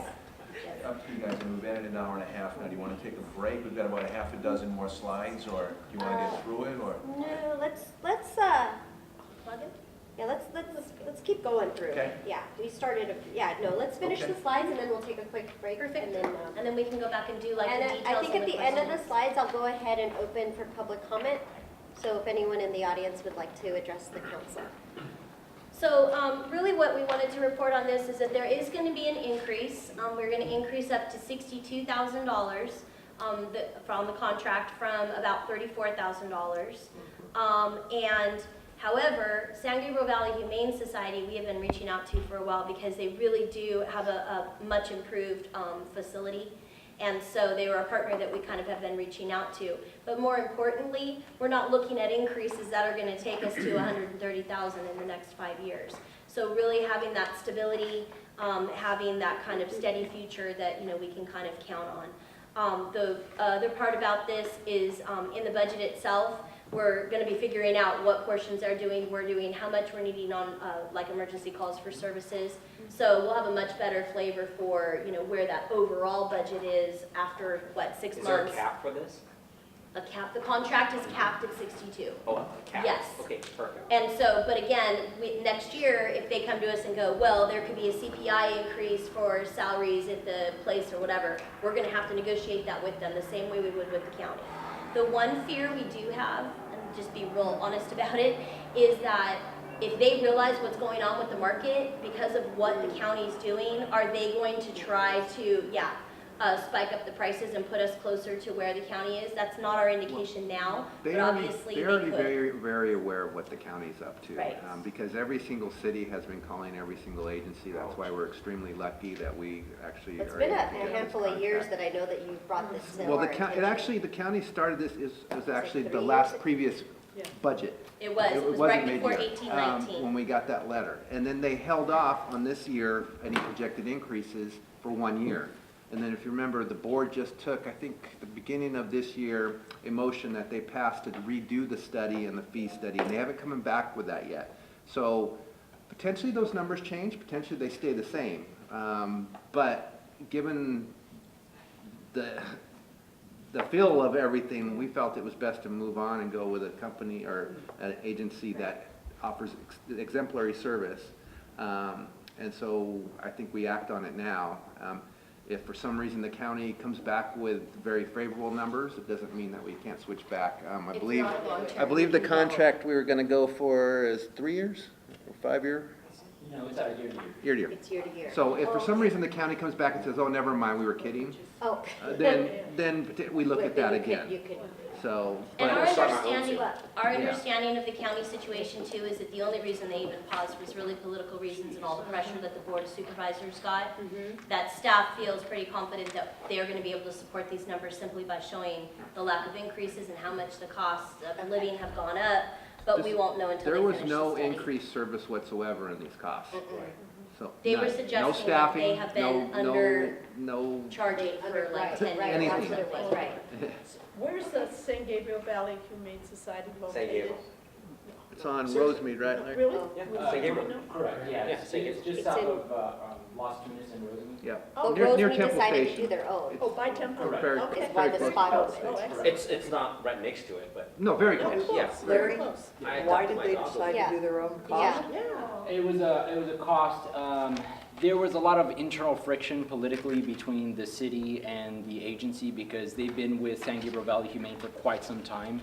San Gabriel Valley Humane transitioned about 3 to 5 years ago to a whole new management system because they're a nonprofit and that sort of thing. So they had a change of the guard, if you will, and then that transitioned into a new management team, and then it really brought up the level of service in the shelter, whereas before that level wasn't there. They were actually on the brink of bankruptcy. Right. So they've changed that, and I think they were part of it before that even occurred, and they got used to a certain price model, and they started increasing that price model based on what's going on in the environment today, and they felt that it was better just to go on their own way. So the way that the city of Rosemead does their operations is they operate very similar to the way we do. However, they actually integrate some nonprofit organizations to help sheltering their animals. But they're having quite some difficulties doing the transition and getting all the animals taken care of because they have to input all the animals themselves, and then they also have to transport them to a doctor or to a vet. Then they have to, there's a lot of laws over sheltering animals. That's why contracting out with a sheltering agency is an ideal operation. We have, I will say this, we've been contacted by several cities across the entire state, using us, the city of Duarte, as a model for our animal control services. So we are a model for the entire state, just to let you know, in what we do and how efficient we are. We run a very, very lean and streamlined animal care system, and it's based on stuff like that and what we do with sheltering operations. Which is why the county would have hit us significantly, because all of their costs and their ideas to cut costs, we were already Doing it. So, because we reunite almost all of our animals that are licensed and, or chipped in with their owners. So the ones that are truly going down there are strays. So they're not getting picked up, so they're being held the maximum amount of time. And so all of the cost on sheltering was going to, and that they were going to apply to us would have hit us, and there was no way we could get around it. I mean, we had already cut everything that we could in the number of days that we take. So it didn't make sense for their level of cost compared to what they were giving. And the services that we are providing, we will continue, right? Correct. This So will not we would- change that. We would not, we would still handle our animal control in-house, and we would transport any animals there for sheltering. Okay, so other expenses that are included, and so this is really just the opportunity to kind of point to some of the items, more detailed items that have been included. So post one-on-one discussions, this is on the list when we go to tab 2. There's a list of ones that actually did get included, and then there's a list of ones that are still up for discussion as possible enhancements. So in the city manager's office, we have budgeted to continue the grant writing and to do a strategic workshop. In community development. Hold On the on. strategic, Oh, yep, go ahead, go You ahead. go first. Well, okay, Okay, the well, just- 10K from Townsend grant writing, is that all we pay them a year? That's pretty much been the average, yes. So we used to have a full You contract, but did, now we just yeah. pay them on a time and materials basis as grants come forward. It's actually really, they're fantastic. They Okay. really are, and they did a great job this year, but this is kind of reflective of how much we've really had to utilize them as opposed to, you know, every single month we were automatically paying them out regardless Right. if they were helping us with the I grant or remember not. that. Okay, Yeah. good, thank you. Money well spent, I Yeah. think, yes. yeah. Okay, I think for Go me it ahead. was the strategic workshop itself, the $8,000, just trying to figure out, I know we're in the process of filling the vacancy of our seventh district, and then just time-wise, so that we're looking at that in the 20. This would be in 1920, so it would be after July, in the 12 months after July. So it wouldn't be now. I mean, realistically, I mean, even a year from when we did our last February, you can do it next February or Right. anytime, you know, Right. early next year or. And this was literally, this was the cost of the Yes. one that we just did. So for example, that's a type of person that you could bring in, or that level of strategic workshop. So, and we can go to tab 2 afterwards. I think we probably will anyway. Yeah. So, community development, Cosmont, you're currently right now, there's an analysis going on for CFDE, IFD, is that correct? Anyway, No, yeah. it And has. some other letters also, right? Yeah, but he is doing a study right now down at the Station Square project. Oh, is that This what would be to the extent that you want to take the recommendations and implement, sorry. Wrong That's city. Monrovia. Sorry. Wrong city, Yeah, I was like, Kristen. wait. Sorry, you got the station word in my head. And so this would be to have Cosmet come in to actually implement the findings of what he's working on right now. If necessary. And If there's the big necessary. if on that, we Yeah. just don't know yet. Couldn't the developer pay for it? Good idea. It is a good idea. The thing is that this actually, it would depend on the timing of when you needed to adopt something like this, if you actually had a developer who was ready to go and willing to make that payment. Some of these, my understanding is that you set these districts up, in advance of actually For a having them big come in. project like this, if you find someone who's willing, able. Look, in a roundabout way, I'm sure we can approach him. Yeah, I'm well, sure let we me can. clarify that, but see, but if it were to go down this path, it would be an area much larger than just Matt Waken's talking about. So Right. the reality is something that we could, if we went down that path, and there's a big if on this, it would be something that would benefit way more than just him. It will be mutually beneficial for him too. Yes. But it's similar to when we did our, I mean, not necessarily the study, but the Duarte Town Center specific, so we had a plan, we had a map to, when then developers came, they had this kind of, Yeah, a little is bit, I that mean, yeah. somewhat? A little bit, I Is think it- so explain. this is more like, Yeah. this is more like when redevelopment was set up, and redevelopment, if you have 50 properties and you have one that's developing, the 50 properties are gonna, well, the city may benefit also. I mean, but a lot of this has to do whether the county would be participating. If they don't participate, it probably doesn't make financial sense. And that's So what that's are- what this district would, by creating this district, it requires a developer to build a certain amount of affordable housing and so forth. And we would get certain benefits from, actually, how it gets financed, particularly from the county. And as So Craig is it a said, study to identify the opportunities? That's what we're in the for process The of doing study's now. going on right This would now. be implementing, this So would be this the is first stage of implementing. and it also helps us gather if the county is even interested. Because if they don't come to the table, it's not worth it. Right, and just to Absolutely. clarify the difference between the study and what this is, the study is to look at whether or not it would be financially feasible or positive for the city to adopt a district. This would be to actually go through the legal process of actually adopting the district. So this is what this would be for. Like, So I having think a just consultant putting to like a help you side by adopt side, the if we project. did this or if we didn't do this, what are the benefits to us spending the Yeah, $25,000? in a sense, we would know that before. And honestly, if we went into this, yeah, we'd come back to the council to say, hey, we're gonna be doing this. Right. That's, the study that's being done right now will compare, this is what we would gain from it. Probably this would include some discussion with the county, because the issue is that if the county would not be involved, we could just use our own Our own property property tax tax share. to generate this. If we're not If gonna they don't generate anything. participate, it's not any different than just doing a bond on your own property taxes. It's just really it's just a different, this is a different type of tax increment financing, and not unlike redevelopment only, well, unlike redevelopment in that it's not nearly as much of a benefit financially. Right. So how is this in line of the Duarte specific plan that we have there?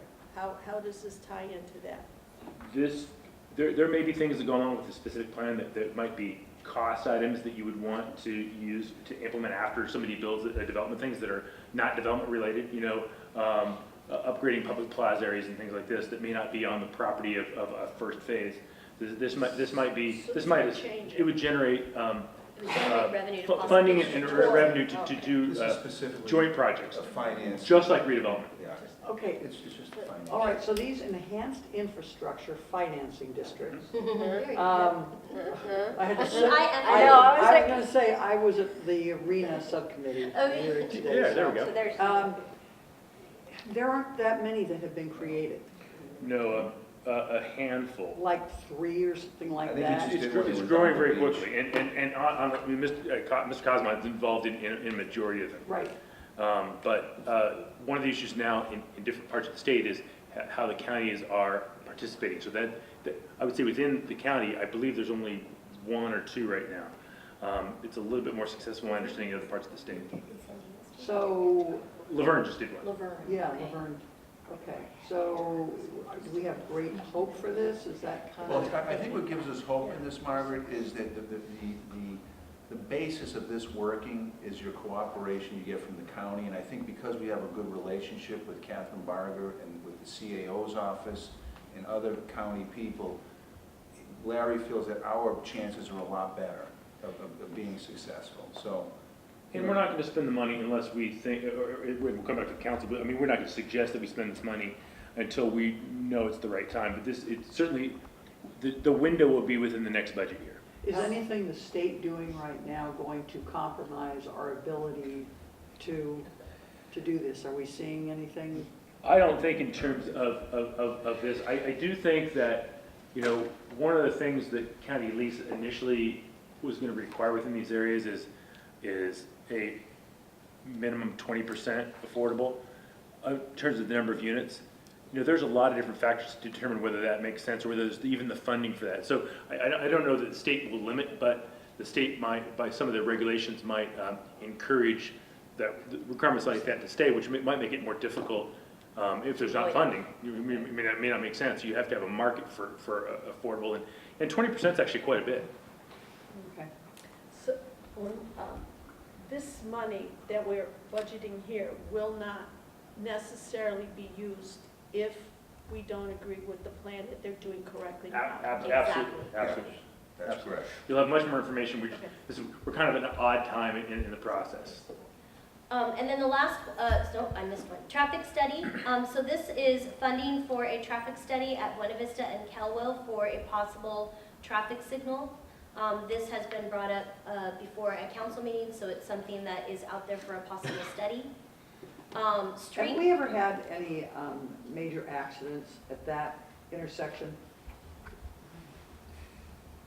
And is that a criteria for, Well, it's part of the study and to make the findings to do a traffic signal. I can't remember specifically there, Galen, but I mean, we've had a hit and run fatality mid-block between Duarte Road and Calwell. right? That was some years back, but. And of course, having But a school there But is such a. the school, such our a big crossing deal. guard crosses there. Yep. There's a crosswalk, so, I mean, and the school could potentially meet, you know, our findings. It's 4 lanes, it's, I believe, 40 miles an hour. Yeah, it's the lowest Speed's speed. probably above average, so, Well, and it doesn't, when I say traffic signal, that had been discussed, but maybe there are other findings that come from it that are not necessarily a signal. I don't know, you know, what comes from that. There are. I mean, I think the signal would need to be warrants, and then and part of this would be determine whether there are warrants. Another part would also determine as to where the impacts, let's say there's a need for signal, where do those impacts come from? Is it mostly traffic? Is it mostly student crossing? And then that would give us the information we would need to determine, is it worth it for the city to decide we may want to put this within funding through gas tax or some other fund? Is a situation where we may want to approach the school district to do some type of shared cost sharing, much like we did on Royal Oaks.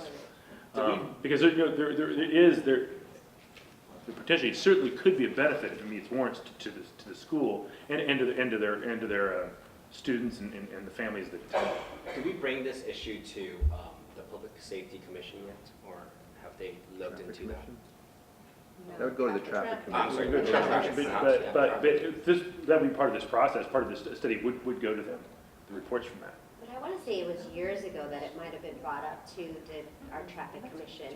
It might have been traffic and safety. I'm certain at some point I'm they've pretty discussed sure it. one- Yeah, but not in recent, not in It's recent been one of the years. ones that people might talk about, you know, in general, but I don't. But the traffic study would include, obviously, conversation with our commissioners. Yeah, and I would say that I can't say that I think this, the idea for this started at one location or at one point, but when the school district was making several of their improvements, last year, a little bit after this time, so almost a year ago, there was some discussion about putting a pull-through drop-off in their parking lot that is along Buena Vista. Yeah, that's, And we told them, no, you really can't do that. That clearly is unsafe. You need, so this is partly in response to some of their longer term desires on how they may use change the circulation on the campus.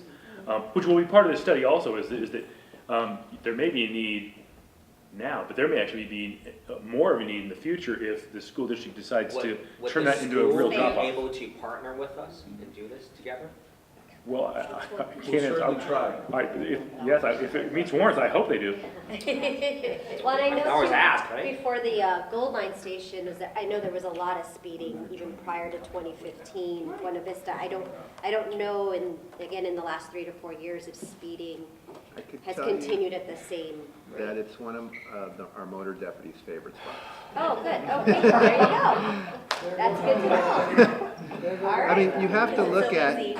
well, it's a I know. long stretch from Duarte Yeah, that's why I to all the way down to Irwindale, the Irwindale, start of yeah. Irwindale. There's no signal and it's 4 lanes, Yeah. so speeds People above just have a 50 natural are tendency. very common. Yeah. Okay.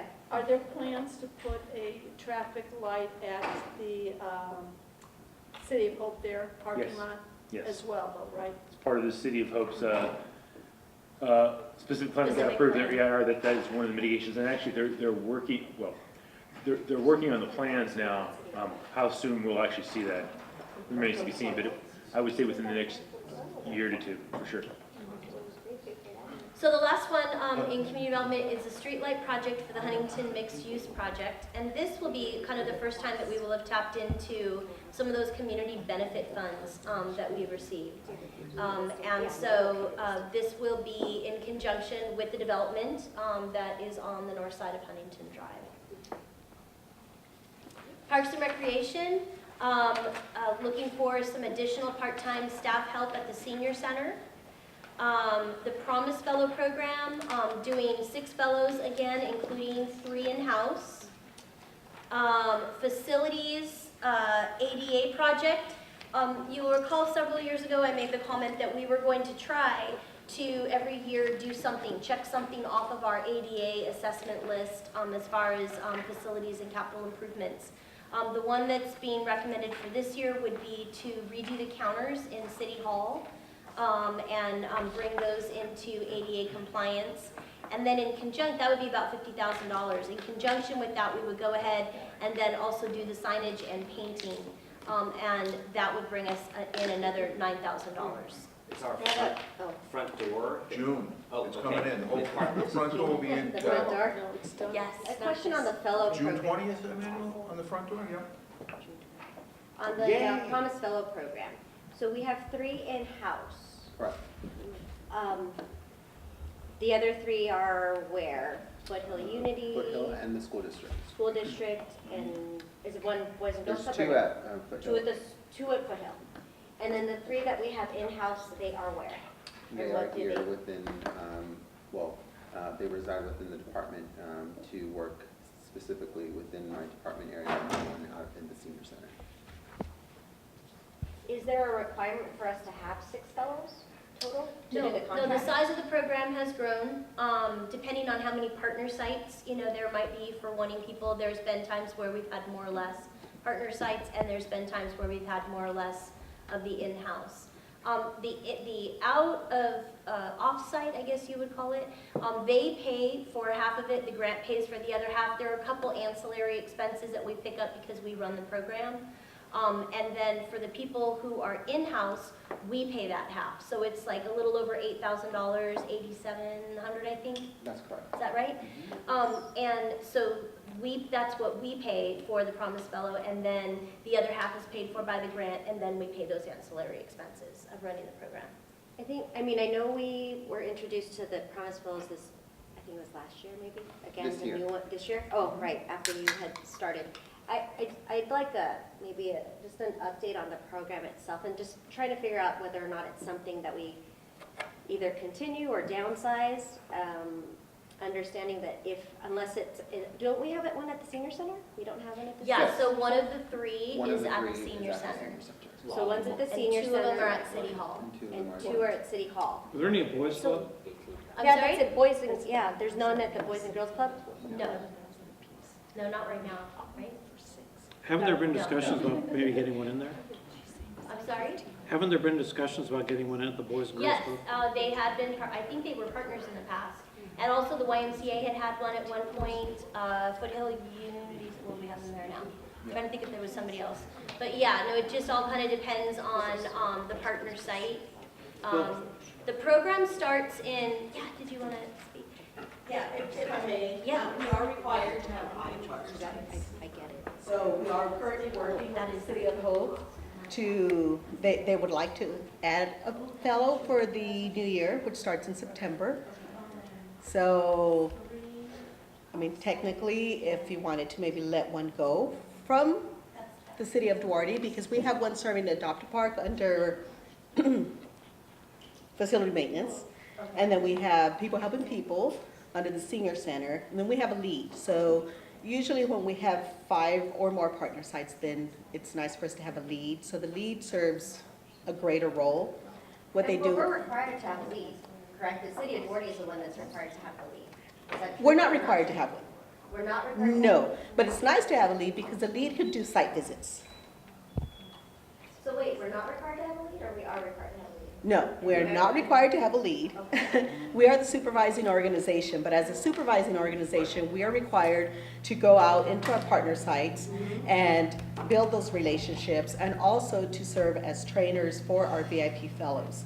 So being that your supervising organization wears a lot of different hats, it's nice to have a lead to go out to take charge of some of those things that a supervisor may have to do if they had the time to do it. So we have, Councilor Fasano? I appreciate what's being said here. I guess, not too long ago, I was at the Boys and Girls Club.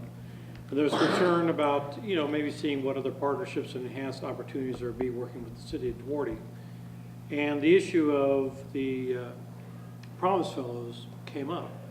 So I guess my question is if we don't proceed in that direction, I kind of like some clear indication that an offer and an opportunity offer was made and that the parties turned it down, because I think at times people come back and say, gee, how does the city partner? And I know that Brian does other things with them, but I kind of like a record that we did go out to, we had this great We opportunity. did, and we were actually recruiting, but they were not able to place someone at their site. So they didn't find a candidate that they felt fit their organization. So coming into the new year, I definitely am reaching out to the Boys and Girls Club to see if they're interested in coming back this year, and hopefully they'll be able to find a candidate who will suit their needs. Is that timing, it's a little different than our fiscal year, right? Is it Yes. September, October or something? September. Okay. So we're looking to start early September. I believe it's about September 5th, and it goes through July, the end of July of And the you were following saying year. there's a possibility that one of our fellows could go to City of Hope? Is that what you're saying? The City of Maybe Hope here? is requested to be a partner site. Oh, So they're, that's yeah, good. so they're submitting an application, and our grantor will, or will not approve it. I don't see why they won't. Right. And then we'll have that additional site. So then we're looking at having 7 VIP fellows. Oh. Well, I was just- But now, if the Boys and Girls Club, Is my question. No, I'm not to add a fellow, but to keep it at 6 total, but having the one that's So out of the tradition- 3 in-house to go to City of Hope. Yeah, so traditionally we have allocated for the lead to assist Yeah. Lupe in her area because she has other responsibilities Right. within the department. So that helps offset. So if she's not able to go do a site visit, we have the lead, and her and the lead are working constantly and. And the reason why I'm asking these questions is I know that the senior center requested a part-time rec leader. And my understanding in some ways, and knowing, I formerly worked with the Y, I had the Y had the benefits of having Promise Fellows work at this branch. is the idea that they are also restricted and depending on in their role and or job description as a Promise Fellow versus a regular at-will employee. So I'm trying to balance it's a great benefit overall in terms of like regionally, but is it comparable to having that additional park and rec leader position at the senior center, which I'm not, it's somewhere. It was here, I was on a list. Yeah, it's about 10, Right, because it was on a wish list originally for which us. is similar. I think did you say 8,700? Yeah. Yeah. So And I it's think more moving like forward, mine. just kind of looking at bits and pieces to figure out how we're going to streamline. So I'm not looking to increase our fellows. I was looking to see whether or not the existing fellows that were quote unquote working for City Hall or at City The Hall in-house ones. possibly go to another site. Yeah, and I've only been here 3 months, so I need to go back. I don't know about that. And, So I'm work I'm with- putting that out there. And I it's a guess. great question, I noted in here. 'Cause- I can work with Lupe offline to kind of make sure that I have a better scope and understanding of the grant requirements, you know. If but- there's an existing fellow that could possibly fill in that position at City of Hope, I mean, just That would share even, the cost. I'm sorry? Then that would share the Well, cost. of course, yeah, they would share They would share the a cost. good amount of the cost. Well, when they go to City of Hope, we wouldn't have any cost at We don't all, have except any for the cost. little ancillary And stuff. just so you know, the 118,000 is not a total hit on the general fund. That's the No, total cost of the program. I Right. understand that. Every fellow costs Approximately $8,700. Well, our half. Yes, If- that's the but the other net half. cost to the city for every fellow. But each total one that's in-house is how much? $8,700. Because we're getting In-house reimbursed from plus the grant. 87. So Right, we So our pay, total cost is 87, but it really costs, I guess I wanted the So- total amount. If they stay Just to in-house understand. though, So they're it's like 17.4, Yeah, 17.4. right? That's Because it. you're paying 287s Yeah, we're Yes. not getting for that. here and for us. Correct. Okay, and then my other question is, when you have a lead person, how much time are they spent as a lead person, and how much time are they actually helping to gain volunteers and that for the organization? Lupe? Well, we really don't break it down that way. You know, they assist with National Days of Service. They assist with maybe our meetings, so they'll lead our meetings. And then they'll go out maybe twice a week to do site visits. And are they getting paid more as being a lead though? They get an extra $500.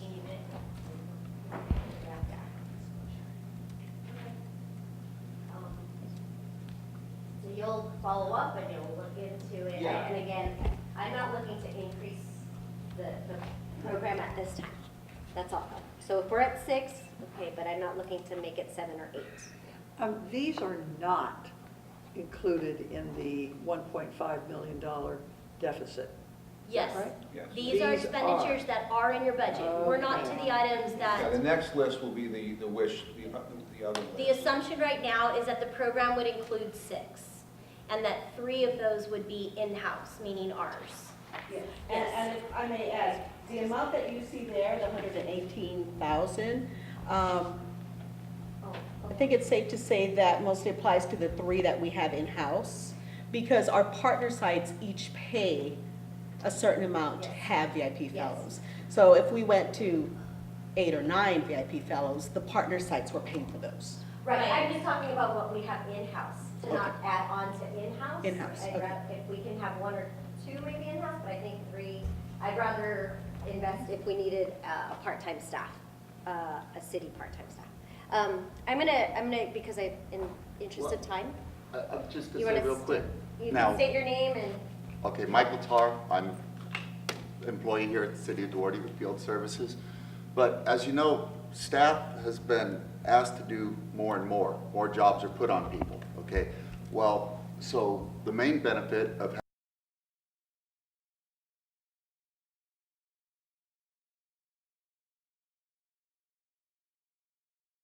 having that senior person that can go out and do inspections is it keeps us within the boundaries and following all the rules of America's Promise, as opposed to if Lupe doesn't have that, either you have to pay someone to pick up her work, or you have to pay her overtime to make those visits.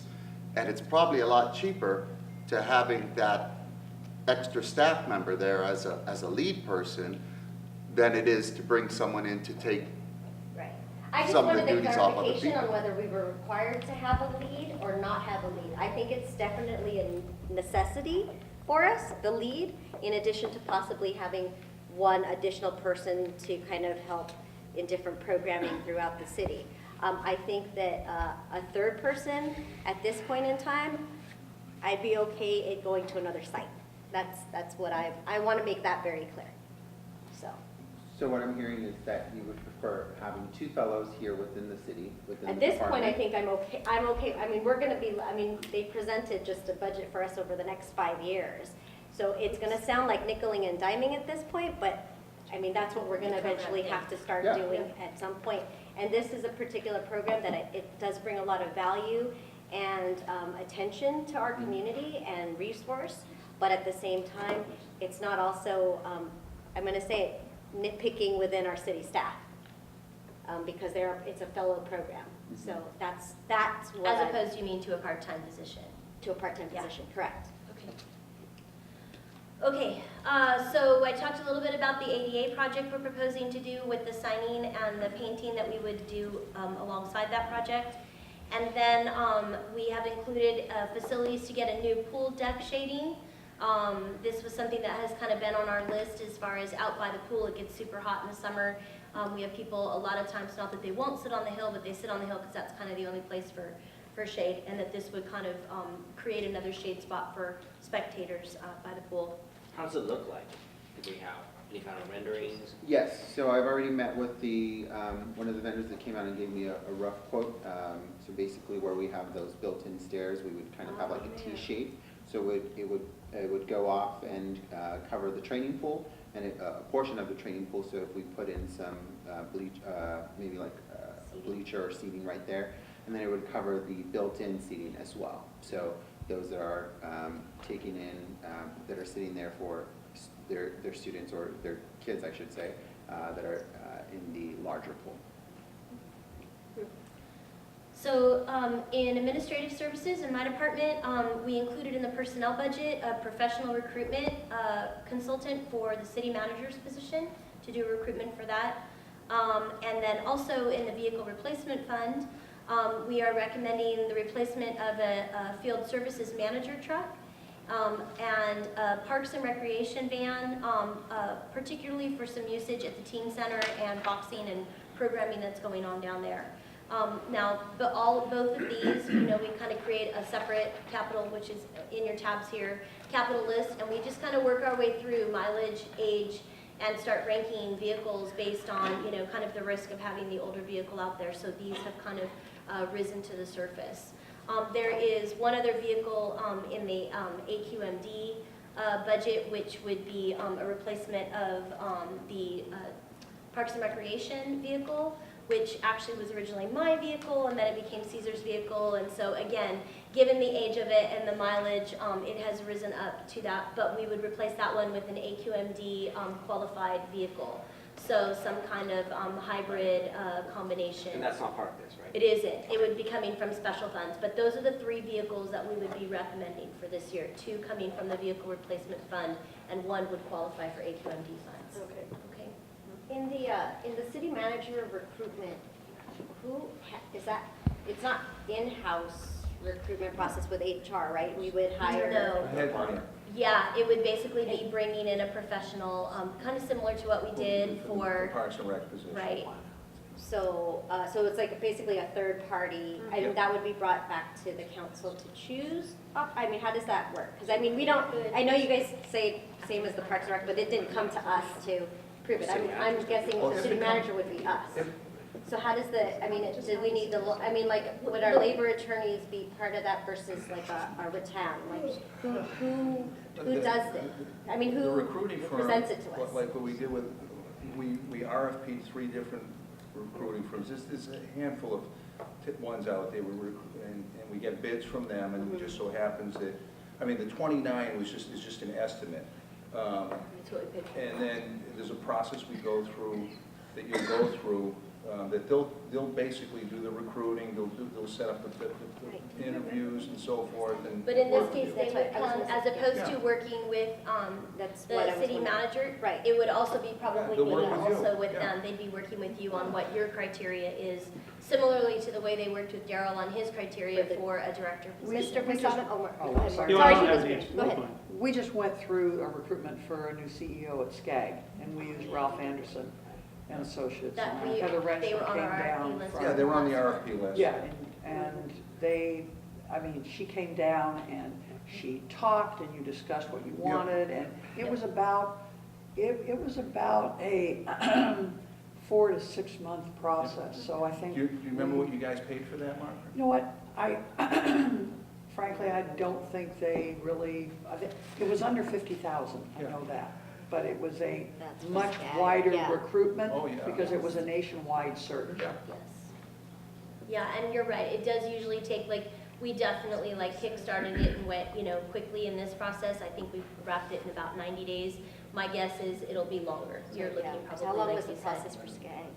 We That's a- started, well, Hassan left in 2016. August, and Hassan left in August, excuse me.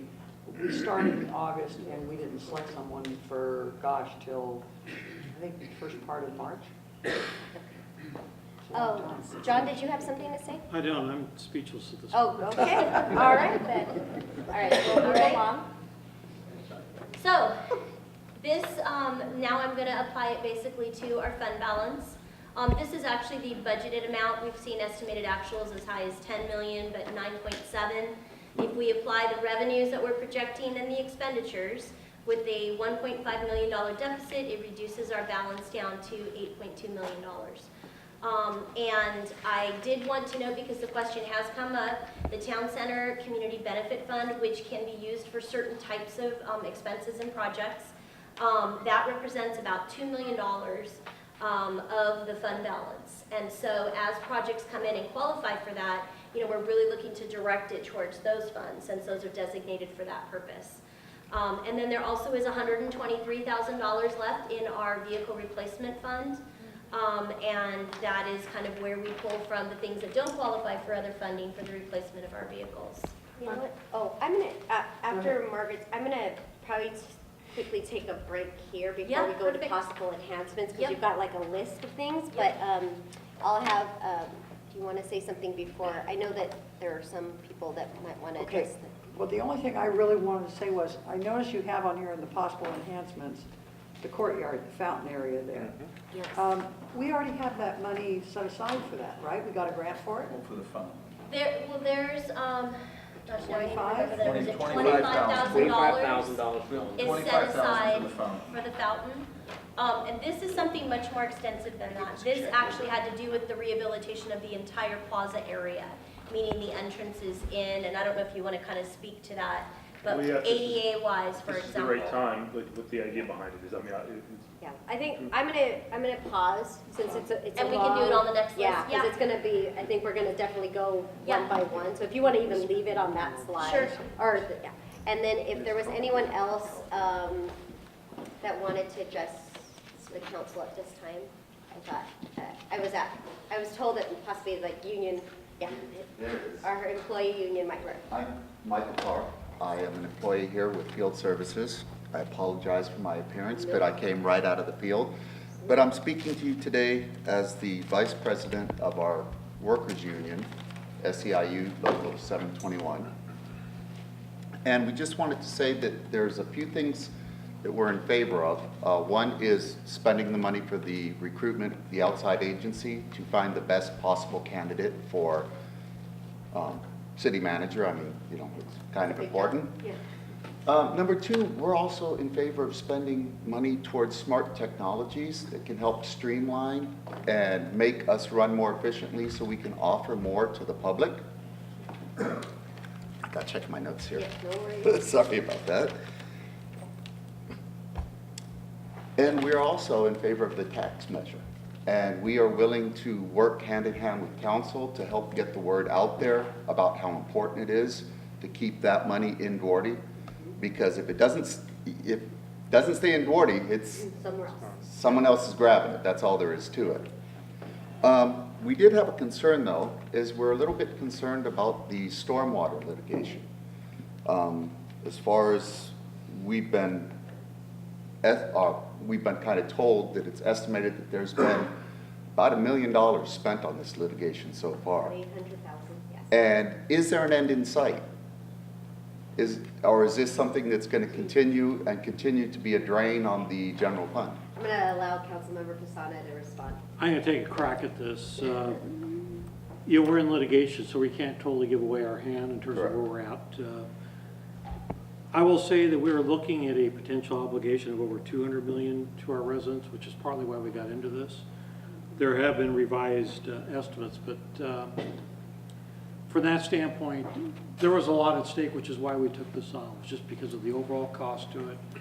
You know, the idea of digging up all our parks and building these collection basins would have been enormously costly to our residents. So, you know, I obviously would have preferred, and I think my colleagues would, to spend money on things other than litigation, but the potential costs here were so high, and the feeling was that the requirements within the permit exceeded the requirements in law and would have subjected us to a lot of potential third-party lawsuits if we didn't meet a particular standard that we felt that we needed to take this on. So we would have preferred not to, but we also thought that, you know, just as we may go to our residents to say, you know what, we have a situation in the city, we think it's a good investment to bring more monies in, we also want to be able to tell them that we'll also defend them from costs that are unreasonable. All right, thank you very much. You're welcome. That's your whole list? That's my whole list. Wow, that was, Concise. yeah, I know, that was good. Yeah. Is there anyone else wishing to address the council at this time? All right, we're going to take a 10-minute break. Is that good? And so, somebody just tell me when it's 6:20-ish.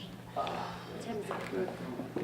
Yeah, 6:20-ish. Telling me that now? 6 what? 6:50. 6:50. So how about we do? I'm using Chinese time. Move to So, defund all What I projects was in gonna District suggest, 5. Okay. let me wrap up other funds real quick. Okay, let's do that. Okay, so Kristen's gonna wrap up other funds and then we'll go back to possible. Exactly, Okay. and then we can do possible enhancements as well as the tab 2 list of things that were included in case you have anything additional that you wanted me to talk about. Okay. So other funds, like I said, not a ton going on different than this last year. One of them is less spending in the gas tax fund because we did have a lot of completed deferred projects. And also we're using some other funds for some of our projects. For example, for the first time, we're going to be using SB1 funds. The first year of spending, street rehab project. So that's just an example of an other fund that's a different color of money than our gas tax, which is why the gas tax spending will be a little less this year. And then also in the capital improvement fund, this is where we put special money that's for capital projects that has specific uses. And one of them in this category is the City of Hope Circulation Impact Funds. And we're proposing to do some north-south turning lanes, for example, at Highland and Las Lomas. And so that will come specifically, so with the, specifically from those specialized funds that we received that is in the capital improvement fund. So that was it on that. Next steps, I'm going to go back to that list that we were looking at. We can kind of go through the possible enhancements. Yes? At Las Lomas, what are we talking about? Enhancement for the turning lanes? Well, what it's going to be is about a year ago, or approximately, we did the Huntington Drive peak hour study, and it identified several different improvements. Some of those were improvements like we're doing the pedestrian push buttons right now, battery backups. Part of those were a left-hand turn lane, certainly southbound, possibly northbound at Highland also. So it'll be that, and there may be some other At the improvements. Highland, but I'm just saying, just at Las Lomas. Less almost, I think certainly it could be southbound, possibly northbound also, but southbound left turn lane for sure. Signal, with a signal, with an arrow. Oh, with the arrow, Yeah, thank yeah. you. 'Cause we I should have said thought that. it was With there. an arrow. With an arrow. With yeah. an arrow? Yes. Okay. So, What is so I that should, called in the driving school? Controlled versus, isn't that there a name for that? Like a controlled intersection, a controlled turning intersection? yeah, well, something like that. I don't know. Driving, But anyway, driving it's school's the been a while arrows. since I took it. I mean, I don't know. My daughter just It's took a the test. arrow. Oh, Yeah, but I think there's a difference, like they call it something when it actually Protected. has, protected. Protected. Oh, yeah, she failed the first time, by the way.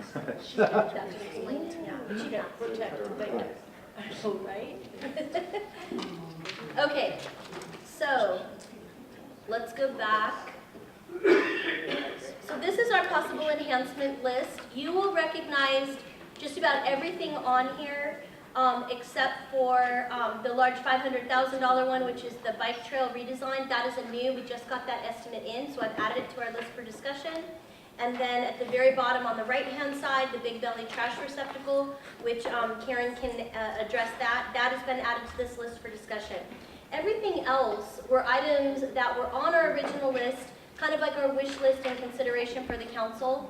And so, you know, mixed reviews. Some people thought they were great, some people thought no way. This is really an opportunity for us to have that discussion. These are not in the budget right now, so let me make that really clear. These would be items for discussion to add to our budget. I'm going to throw this.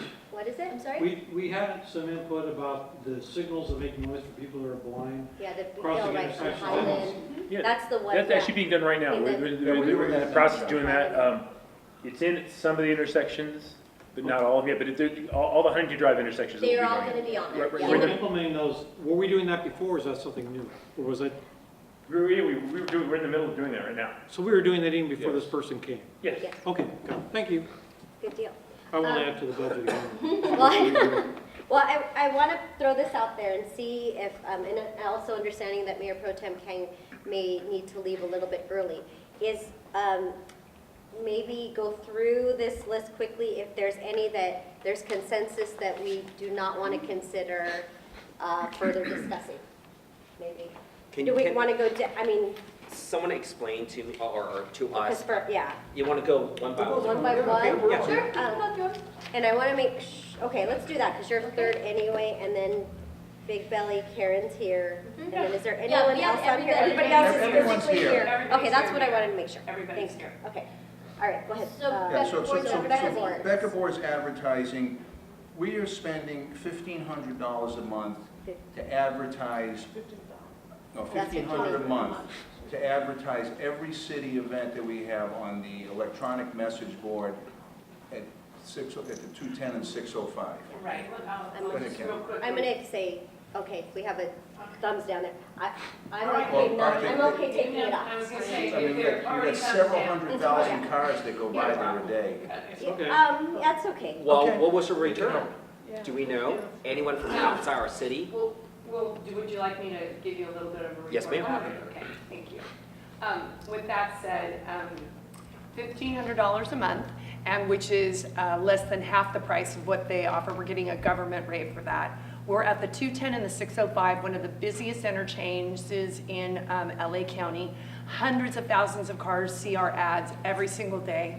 We not only advertise our city facilities, city parks, but all of our regional programming, as well as messages that per state regulations we're required to message about. For example, I will put used oil messaging up there. I will put organics recycling messaging up there. It's one other component that the city is by state law required to do, and it lets us achieve that in an innovative way.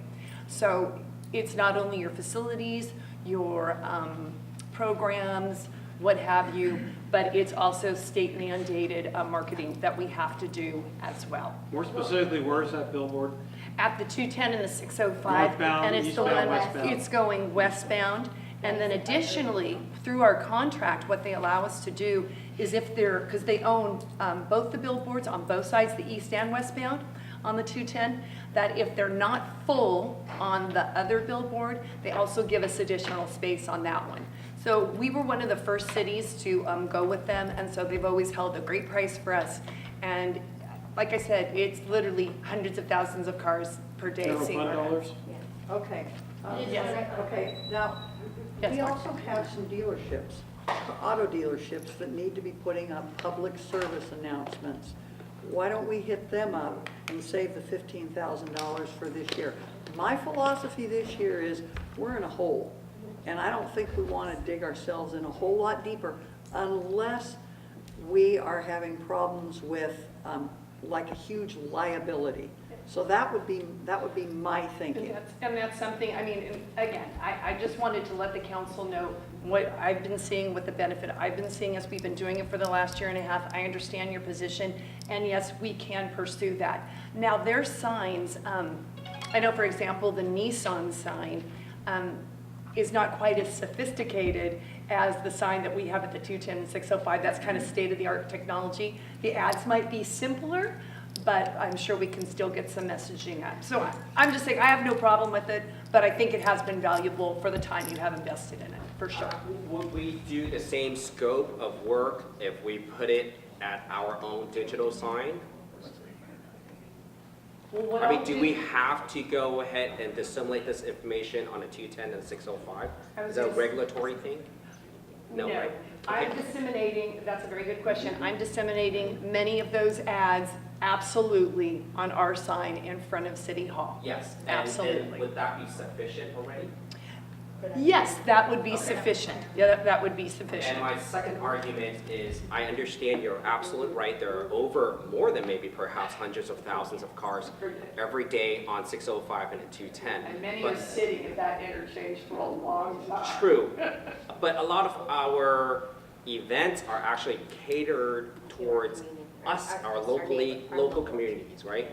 So I get it. If I'm doing something like, I don't know, We only Justin Timberlake we is only- coming over, yeah, then I would definitely want to. Hopefully Justin chips in. But- JT. Okay, what's wrong with JT? Nothing's wrong with JT. Well, We really only focus on more of our Okay. regional Is there any way we So can can we just- co-promote with, say, Nissan or Yeah. Walmart or Target to where it's kind of public message, but also gets their brands out? I know I saw the but John, we're Taste of doing it Duarte. already here. The Taste of We Duarte and the satisfy our- Nissan. Well, Yeah, maybe, I saw that. maybe Nissan and Target would pay this. If it's such a good deal, maybe they pay part of the cost. So, okay, so that we Well, don't, we're not here till 11 o'clock at night. So are we, okay, so we are removing the Becker boards? Any, okay. Smart City Project, CenturyLink? What is? Yeah, this 50,000 was the project, as you know, we've been working now for a couple of years on many levels regarding Smart City. And this estimate came from the folks from Spectrum. Is that right? Did they say Is that- 50,000? I think they get, Karen, wasn't they give us the I thought it was less $50,000 than figure? that. Or was that?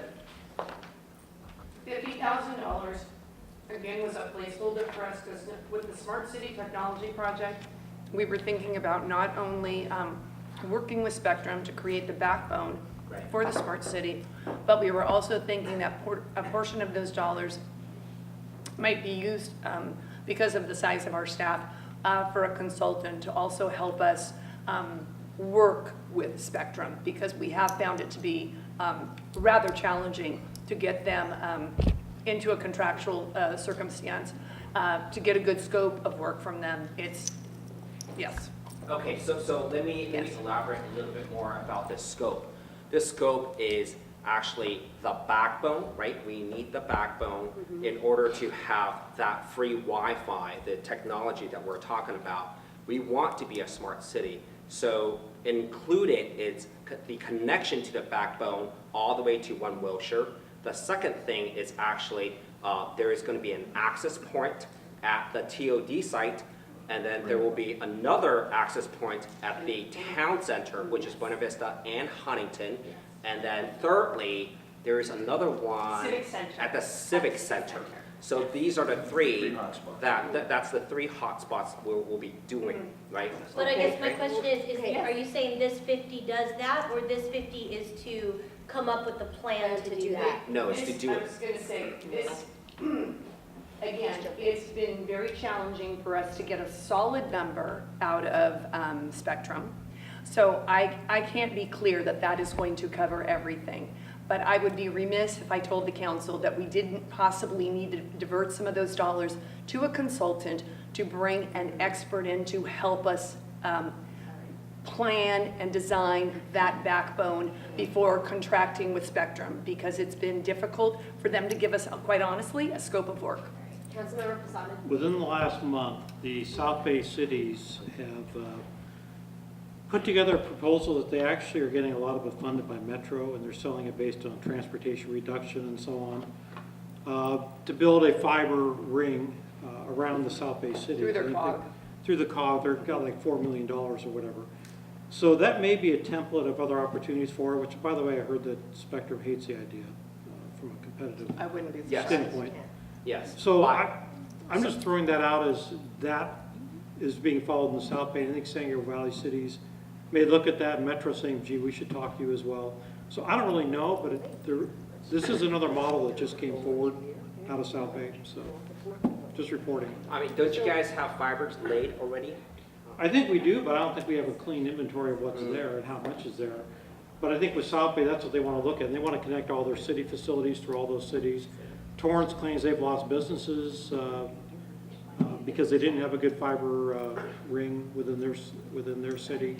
So they've lost some big industrials. So maybe if it's not just Duarte focused, but if it's SGV focused, maybe that's another way of funding it.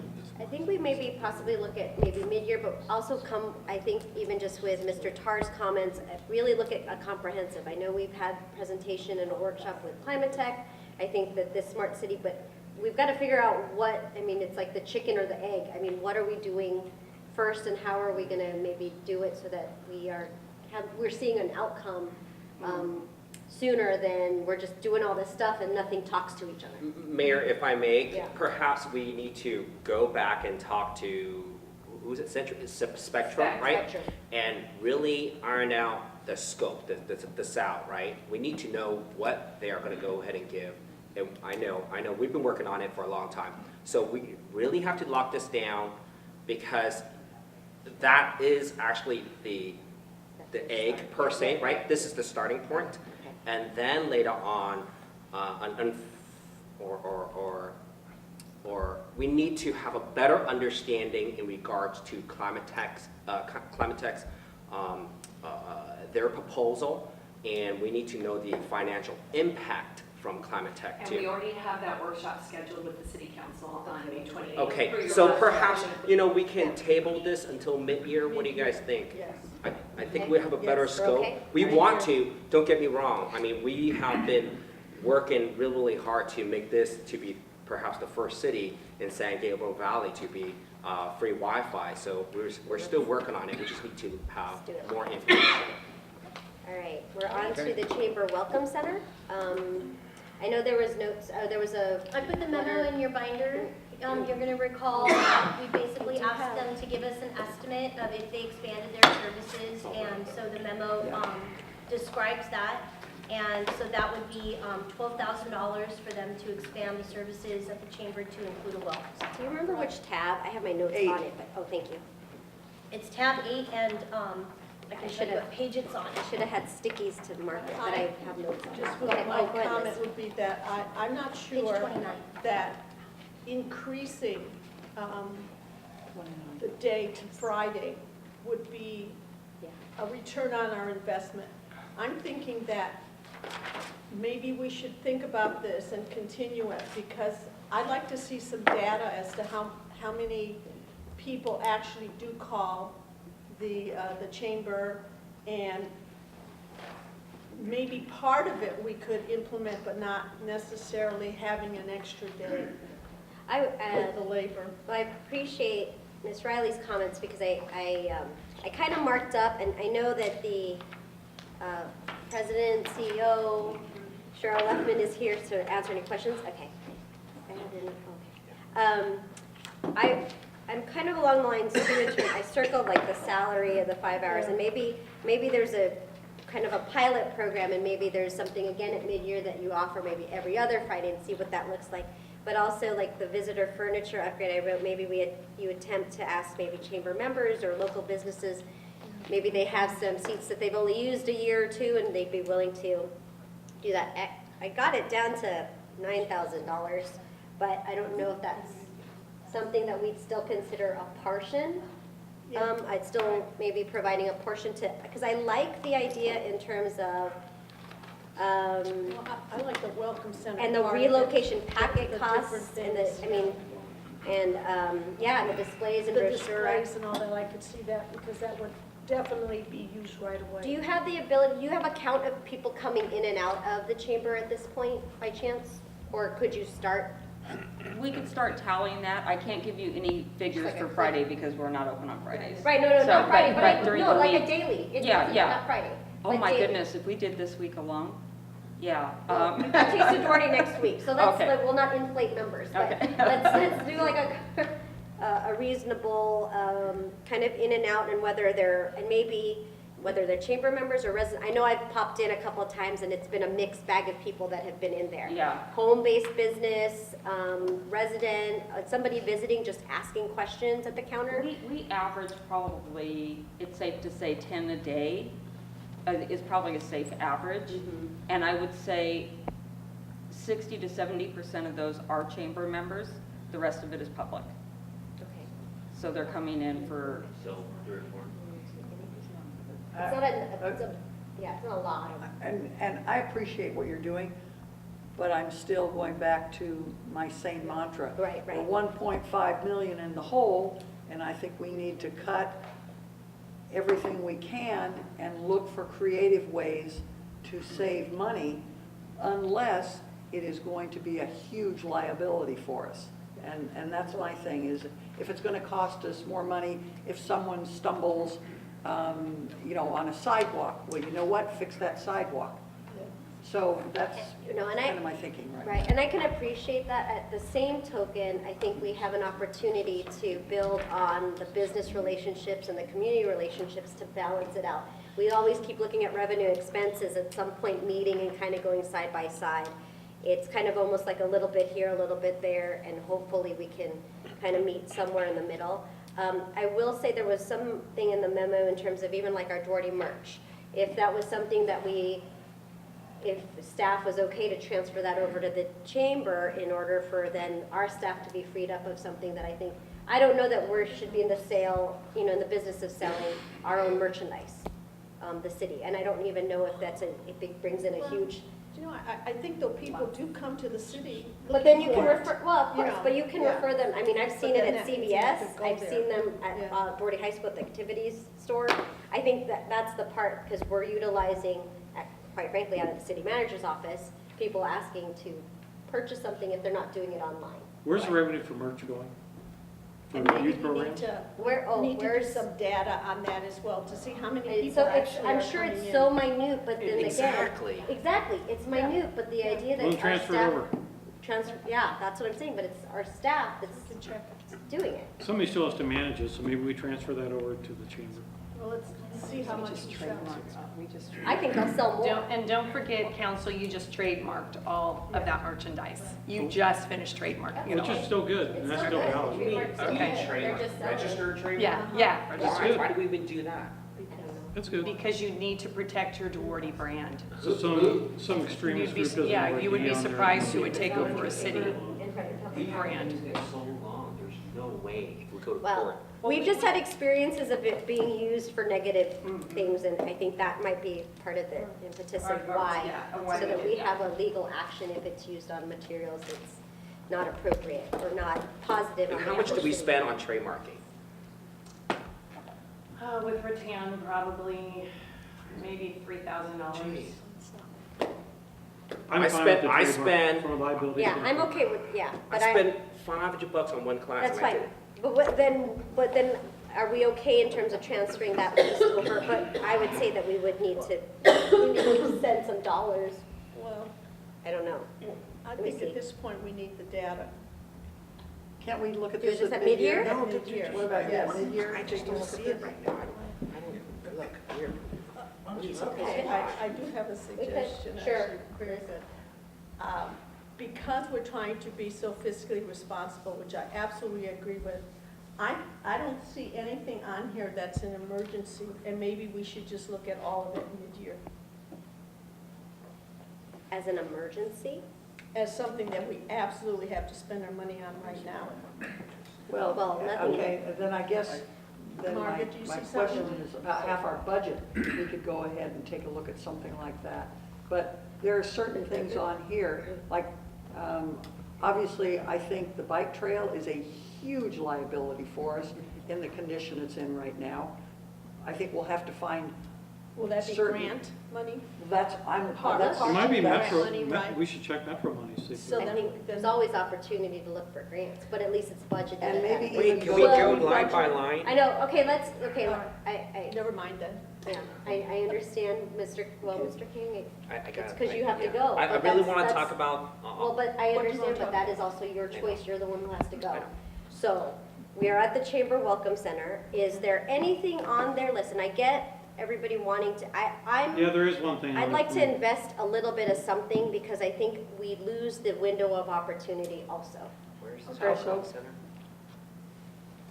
I think the momentum that the chamber has and the businesses that have continued to join, and I just know, having gone to, I don't know, half a dozen ribbon cuttings in like 3 weeks. I'm sorry, where's this welcoming center is going to be at? It's at the chamber. At the chamber office. So, Basically, we're just funding some extra hours.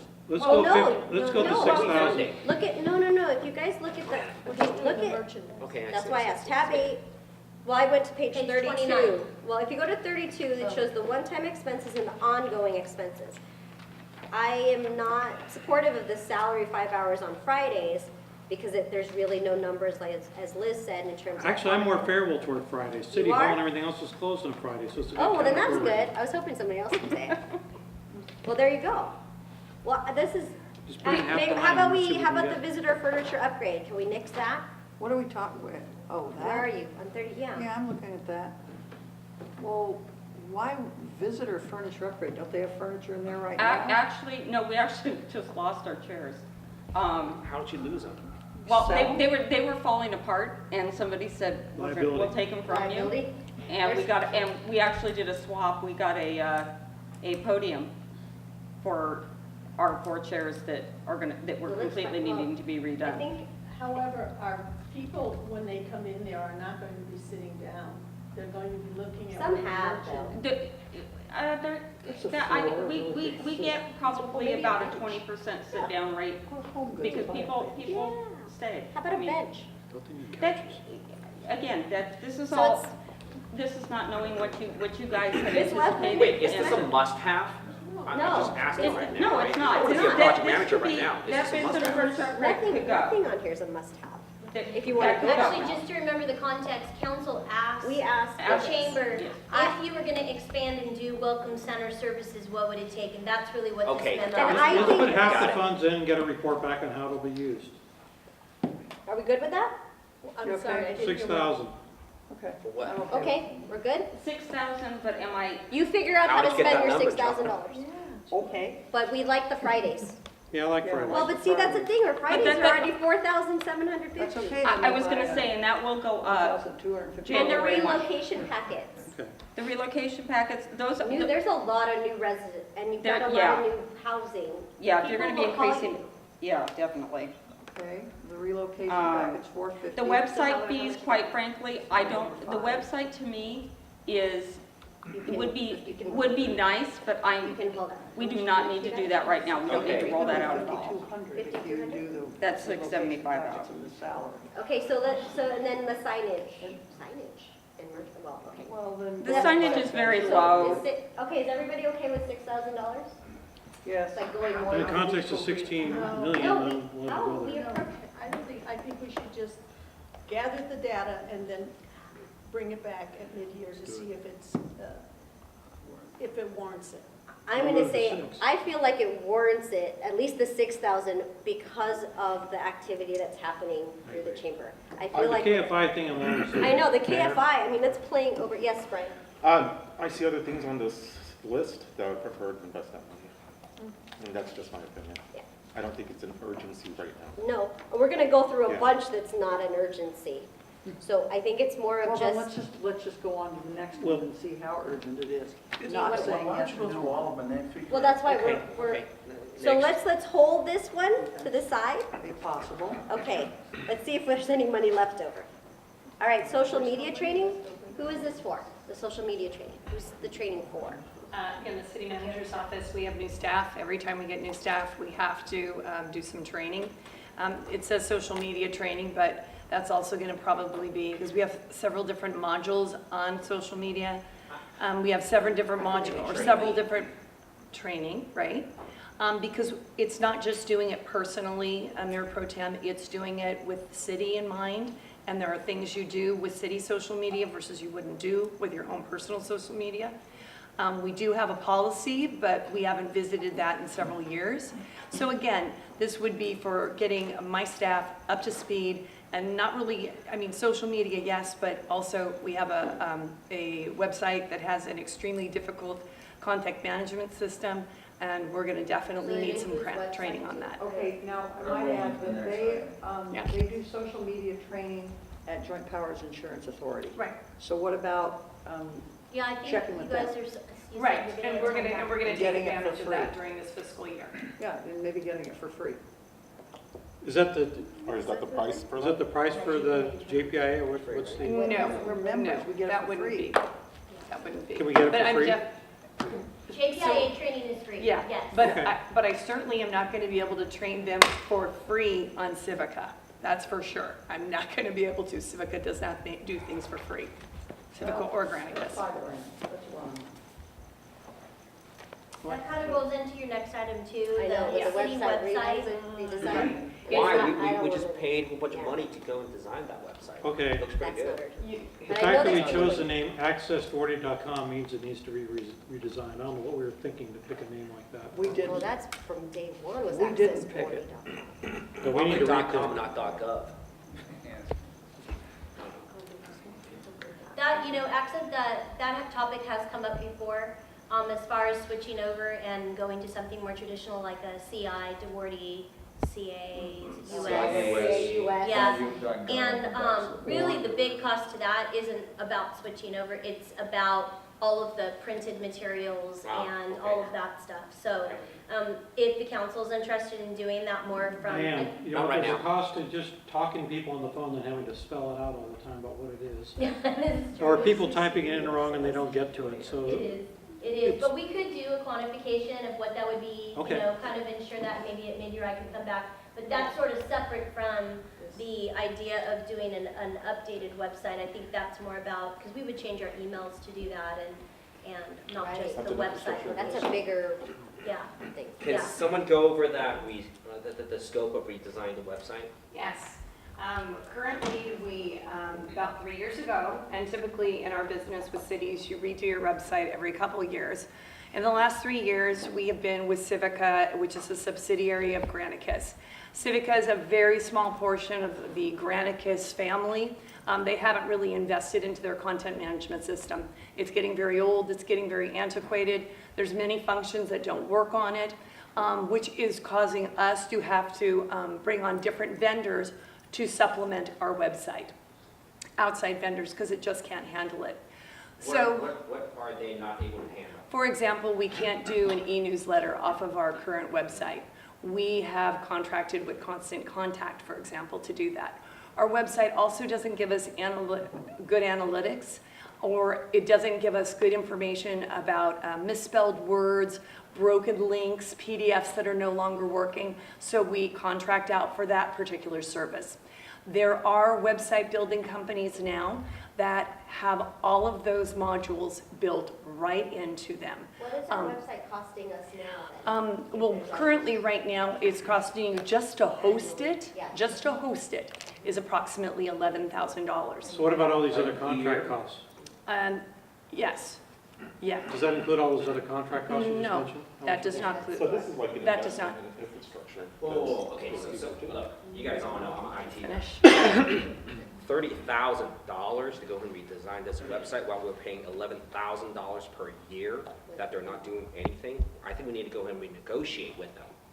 They should be able to go ahead and provide these functionalities. A lot of these stuff that you just talked about, whatever they're doing, I'm gonna dig into this. If it is a WordPress, they should be able to go ahead and do It's this. not a WordPress, it's their own content management system. Civica is a tiny piece of the overall Granicus family. Most of their clients are no longer on Civica. They've moved over to Vision Internet, which is also a part of Granicus. But to do that, that would be, and I've looked into that as well, that would be approximately $25,000 to move over to Vision, and we would still be dealing with Granicus. And we have found them in terms of customer service, responsiveness, It's just not a good company, and that's just not the You're city saying of Duarte. Granicus is not good Granicus is not. It is just not a good company. So what we're recommending based on our research is that we're seeing that we can get a new city website that will have far more functionality and be able to give us a look into the future. For example, if you look at city websites, most of them are talking about all the things that they can do online for their residents, all their online bill paying. We don't have that capability right now with a Civica system. We just don't. Some of the new systems that are out there offer fantastic modules. We're looking at 2 in particular right now. We're looking at Revise and EvoGov. Karen, I'm so sorry, I'm very excited about this. So I do recall maybe 3 years ago when we switched over, and that was the time I was like, okay, fine, I'll go ahead and build an app, right? You guys recall? For perhaps the buses, Right. where they're gonna go and go. And then there was a lot of promise, right, from that specific company, and said that there's a lot of modules that we're able to go ahead and plug in, and perhaps later on there's some public safety issues, graffitis issues, whatever so on, that there is another app or some kind of plug-in that can go ahead and plug into us that will be notified right away. So are you telling us right now that this company is not complying at all, or just not? I'm saying that this company has not changed its back-end administrative system in over 3 years. So that, that raises a lot of Yeah. questions. Whether the contract specified that they provide the support or not. Maybe we need maybe next year should be focused on writing a good RFP to where we make sure that we're covered if it's awarded and that contractually the terms are Well, we wrote adhered to. we did write an RFP, and we did bring in and look at all types of companies. But what happened is when the city started contracting with Civica, they were purchased by Granicus. Granicus made a corporate decision not to continue investing in that platform. That was outside of the city's I control. see, I see. I don't know what to tell you. But I can tell you that the companies that we are looking at now, and thank goodness that I do have a management analyst now to assist me to really dig in deep, we've got 2 companies that are looking at that are excellent, that are going to not cost $30,000 to redesign. We just put a number in because we needed to at that time. But not only that, like I said, more functionality, and the hosting cost is going to go down to a fraction. And I might be able to cut out some of the other contracts that I've had to bring on board because Civica is such a weak system.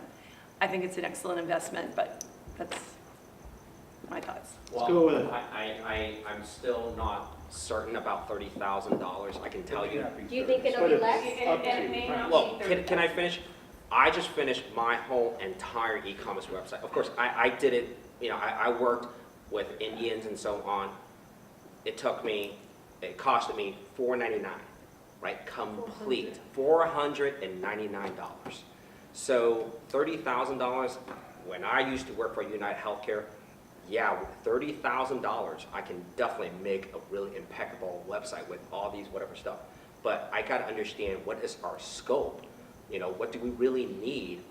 And do we need a $30,000 website that's so, like a Ferrari, or can we just go ahead and do something that all the other cities are doing? They're all templates. If you go ahead and look, I looked at all these websites from all these cities. They're all templates. Most of them are using Vision Internet. Your big ones are using Vision Internet. But again, Vision is now with Granicus. And that is an option too. But what we're looking at are 2 other systems that are doing all kinds of sites across the country, great functionality, very easy on the back end for your staff to use. You're just going to save time, and in the end, you're going to save money. And eventually, you're going to have to update your site anyway. Karen, Typically, one you thing do. if I Yeah. might suggest is it sounds like with the new research you're doing, you're suggesting that the 30,000 is not really what you need. Maybe do you want to come back with a presentation when you actually have that dollar amount, and then maybe that gives that chance for you guys to kind of hear. And even understand the scope and everything that's included. I was going to say, but what I don't want, but I'm just being really honest with you. I don't want us to go through an RFP process to waste a lot of staff time, come up. We have a good feel for what the numbers are going to be. It's going to be between $12,000 and probably $20,000 for the website. So I'm saying, if the council's interested in it, maybe they can knock that number down and we can start the process as of July 1st. I guess to me, not having an RFP process is a red flag. to me. That we wouldn't specify what the requirements are and have them proposed to. Because then I think if you don't have the RFP, if you don't have the specific requirements, then people can make changes, and you haven't probably protected yourself contractually on that. So I'm okay, I'm understanding what I'm hearing the benefits are for doing this, but I would think you'd still want We an RFP. would do it, what I'm saying is we don't want to engage in an RFP process until, if there's no budget for it, is what I'm Okay. saying. Because it Okay. takes a lot of staff time, you Okay, guys, that makes- to that put makes together sense. a budget, to put together an RFP I process. thought you didn't want to do the process. That's what I No, no, thought. no, Okay. we absolutely want to do that. But again, are we gonna put dollars into it? That's great if we do, we can go through the process. If not, Here's one of the things that I look at, yes. because normally I would not be particularly supportive of this, but the fact that we have a revenue measure that's kind of common, and again, I know we can't advertise on a city website, I understand that, but we want to make it as easy as possible for people to access the correct information. So that would be my take on it. I guess. So, I'm going to say, we're okay? a good website is a function and a reflection of the competence of the city as well, even beyond a revenue measure. So But while the- people are making decisions like of that type, it is good that we would have a good system with a better name. My argument is, it is still working, is it not? Maybe perhaps the analytics in the back end is not working. There are lots of functions that don't work in it, but yes, I mean, in terms of people visiting our site, we still get a lot of compliments about our site. Yes. But I'm just saying, as you move forward in the future, you're going to want to have, you're going to want to be able to do more things with your site. We're going to get further and further behind other cities because it just, the content management system does not allow for that. It just doesn't allow you to grow. You said 12 to 20,000, so if we went out with an RFP and you had all those things, and that's kind of Yes. the range that we're thinking, so depending on what would come back. Yes. Um, Based on our initial research into it, yes, we are feeling more comfortable with the number closer to the 20. But again, when we put this together, Victoria had barely started, well, yeah. I'm gonna be honest, I like the statement of the fact that if we try to figure this out now, we're not gonna be so far behind. But But- look, I get it, we need to go in and do electronic payments and all that stuff. These are all very easy to do now with WordPress. I'm just saying from the IT's perspective, so if we find someone that can do that, I just don't think it's gonna be 12. I could be wrong, right? But I'm just telling you, I did all that stuff with my own. Even the WordPress, $500. but I want to address that, Mayor Pro Tem. Even looking at a WordPress site, we're looking at between 12 and 15,000 based on the vendors we've talked to. So do allocate, I'd say well, how do you, Brian? move the We're gonna 30 leave the and then 30? do the RFP process. We'll keep the 30 in there, there will be an RFP, a presentation back to council, and we want to make sure that all of whatever scope, whatever all the things, and from all the departments, and I will say even our existing, I mean, I visit it quite often, but it's a little challenging to find certain things that I feel like it should be kind of just right there. But I do want a number of Yes. the cost of all the contracts, you said $11,000 a Right, year it's that we're. approximately $11,000 for the hosting. Then I believe my constant contact contract is around, I want to say 1,800. Then we also have a Site Improve contract. And again, Site Improve is the one that constantly scans our site. It lets us know if the site's up or down. It lets us know if there's misspelled words, broken links, what have you. That, I want to say, is running around 4,000, I want to say around $4,500 per year for that one. I'm not sure yet, and not that I would be suggesting this at this moment, but with some of the sites that we are looking at in the future, they are moving into the ActiveNet space. And so that also could be something that I'm not saying today, but maybe in the future. ActiveNet is, right. Is that part of Skynet? No. The other thing that in some of the sites that we're looking at that they have that we're currently not doing are very robust facilities reservation areas. And so that could be something that could be a part of it. I was talking to Kristen, there's a possibility, maybe, perhaps, of exploring business licenses. There's just so many things that cities are doing online. Those are good. I just Yes. want to put you guys in a position where you can move into those areas if you care And to. this has been helpful because city website redesign really just, it just makes Yes, a big no, difference. Look. and I appreciate But the I think opportunity to address the council. Yeah, the more specifics is very helpful, functionality.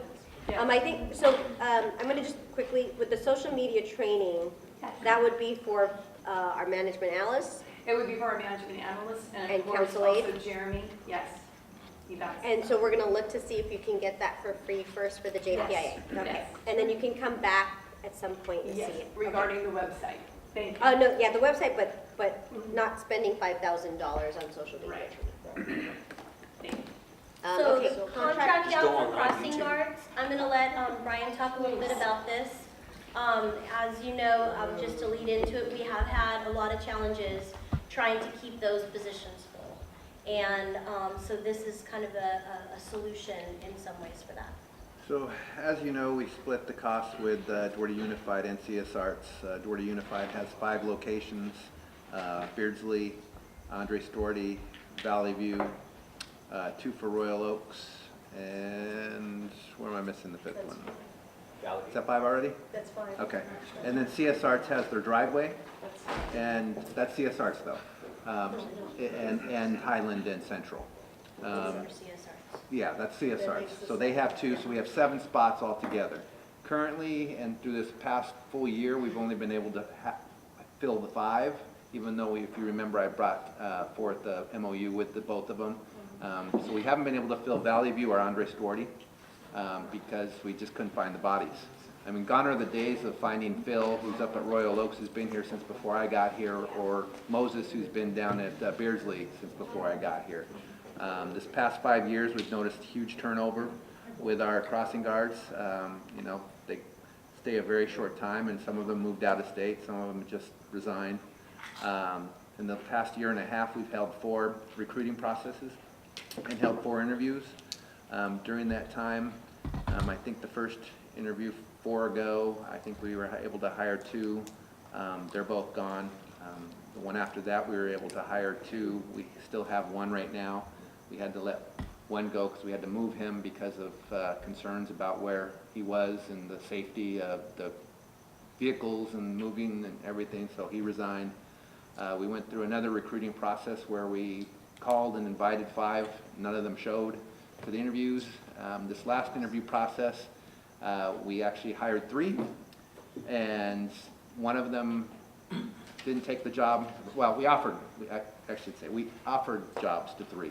One of them came back in and said he got another job. The other one never returned our calls or emails, and the third one worked for us all of a couple of days and then resigned. So we then have opened up the recruiting process again and have been spot interviewing as soon as we get applicants, and we found 1. So hopefully we can process her through and get her in, but we're just playing this game of attrition, and we still don't have bodies to fill Andres Duarte or Valley View, which is what we've kind of negotiated with the schools. So we're at this point where it's difficult to find crossing guards. And so looking at this option, it gives everybody a position because they have bodies that can fill. They also hire and would offer jobs to the people we have. So people that are considering working is Phil and Moses. And so it is at more cost because they do have to have a supervisor since we have 7 spots. That adds to the cost. But when you look at the time and effort we're spending recruiting, hiring, resigning, hiring, recruiting, as plus those spots that we do have and we've been filling with the 5, we backfill with either our CSO, our animal control, our code enforcement, even sometimes a deputy. That's So what I've observed. that skews the whole pay scale out of whack completely. So it's just been a really difficult time trying to meet these obligations that we have that we're trying to fill because we haven't been able to do it this whole year. Sounds consistent to me. Yep, very good. All right, so you're good. And can I add that the school district, we tentatively have already spoken with the superintendent, and they will be supportive of paying their half of the increase. So This is half our- of the 19? 19 is our half. Oh. Yeah. I was gonna ask that question. Yeah, What- do we 19 get to is split our it? cap, and they have agreed to pay the other names. Okay. Otherwise, I would have put the big number on. They are extremely desirous of having those other 2 spots filled, I know Right. Yeah. that. And Yes. I've And felt even that. to have a not being- consistent, that there's a crossing guard physically Yes. there. Right, and Yeah. so if they're out, they will provide somebody to fill They in the have space, and alternates, it's up which to is what them. we used to Yeah. have, but we haven't even been able to Yeah. fill our basic needs. That we didn't have the luxury of an alternate sometime. Okay. All right, so bike trail redesign / Yeah, resurface. this is, Margaret had brought this up earlier, just got this as it's hot off the press by about a week or so. So Craig, I could kind of let you speak to this one. It's certainly hot. So here's what this includes, and I know $500,000, it didn't just sound like a lot of money, it is a lot of money, but considering this is 1.6 miles, we already have significant portions of the trail that have ADA issues, accessibility issues, that at some point we're going to have to fix. So this is a price to grind and repave the entire trail. There's spots where we've had historic crack problems that will be repairing the base as needed in those areas. So there'll be the grind and repave, but there'll be areas where they will cut down and they'll compact below areas where we've had a significant amount of cracks in the past. One of the things when this first, it appears that much of this when it first got paved was probably paved at a very minimum. So this would be paving it and dealing with the edges to make sure they're properly accessible. It's with good paving. It would be rubberized pavement that would last for a long period of time.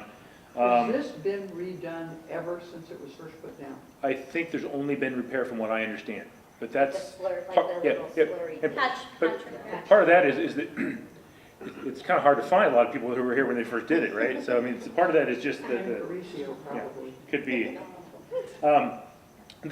One of the other areas where there's ADA issues is ramping at each one of the street crossings, and then the crossfall. Some of the streets, there need to be a little bit of grade change on the street, so that would be included in this. And then required signing. In most locations, there's adequate ADA signing, but there's some locations where we need like a stop or possibly a pedestrian crossing sign. So this would, in a sense, this 500 or thereabouts would be, that's an estimate, but that's an engineer's estimate that's been based on a study that was done. So that's pretty much where we are. Well, okay, the now, cost. I know you said you like to do some ADA stuff every year. We're putting 50 into City Hall for some ADA countertops or something. Why can't we just transfer that over to this? You Because could. chances are, if we can come up with a good part of this, the liability on this is going to be much greater than, say, the counter at City Hall. Yeah, unless- we're busy in City Hall, but I would say that bike trail gets a little bit more people than we do. So we absolutely could do that. You know, my goal is just that we do something every year. So I think that's fine if you want to kind of defer the other one and put the money towards this. Have I we know checked that the transportation eligibility? Yeah, that's for a- the different Prop AC? For the or some A? Other funds? Because Yeah. Yeah, I think we do. Grants, Well, too. first, I think we Grants for We sure. may be getting a Measure M grant for an area down by the station that's kind of being decided right now. I mean, we could certainly look to those type of grants. We could use Measure M funds, but I just warn you that, you know, using those Measure M funds start to take stuff away from the streets and other things, not that it would be the wrong thing to do. One thing I would say is, if we were to split this into multiple years, you know, this is just an estimate. I mean, you're probably talking a 5 to 10% additional cost, just the mobilization cost and the cost of this same work in 3 years is going to be more expensive. You know, how much more, I don't know. That's what but- I was wondering in terms of if there was any possible cost savings doing it in phasing it, but everything always costs more when we do it Yeah. in phases. Well, I think the savings won't be cost, the savings might be how you feel about it, which has a value, you know, you just being cost conscious. But then even the it won't closure, save I you mean, money. I think just even the, Checking it off your list. you're right, I mean, like That Las closure. Lomas, like we did the Closure. whole Yeah.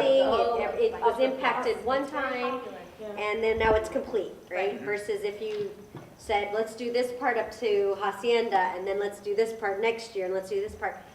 We're impacting Las Lomas multiple years, for not necessarily a cost benefit over time.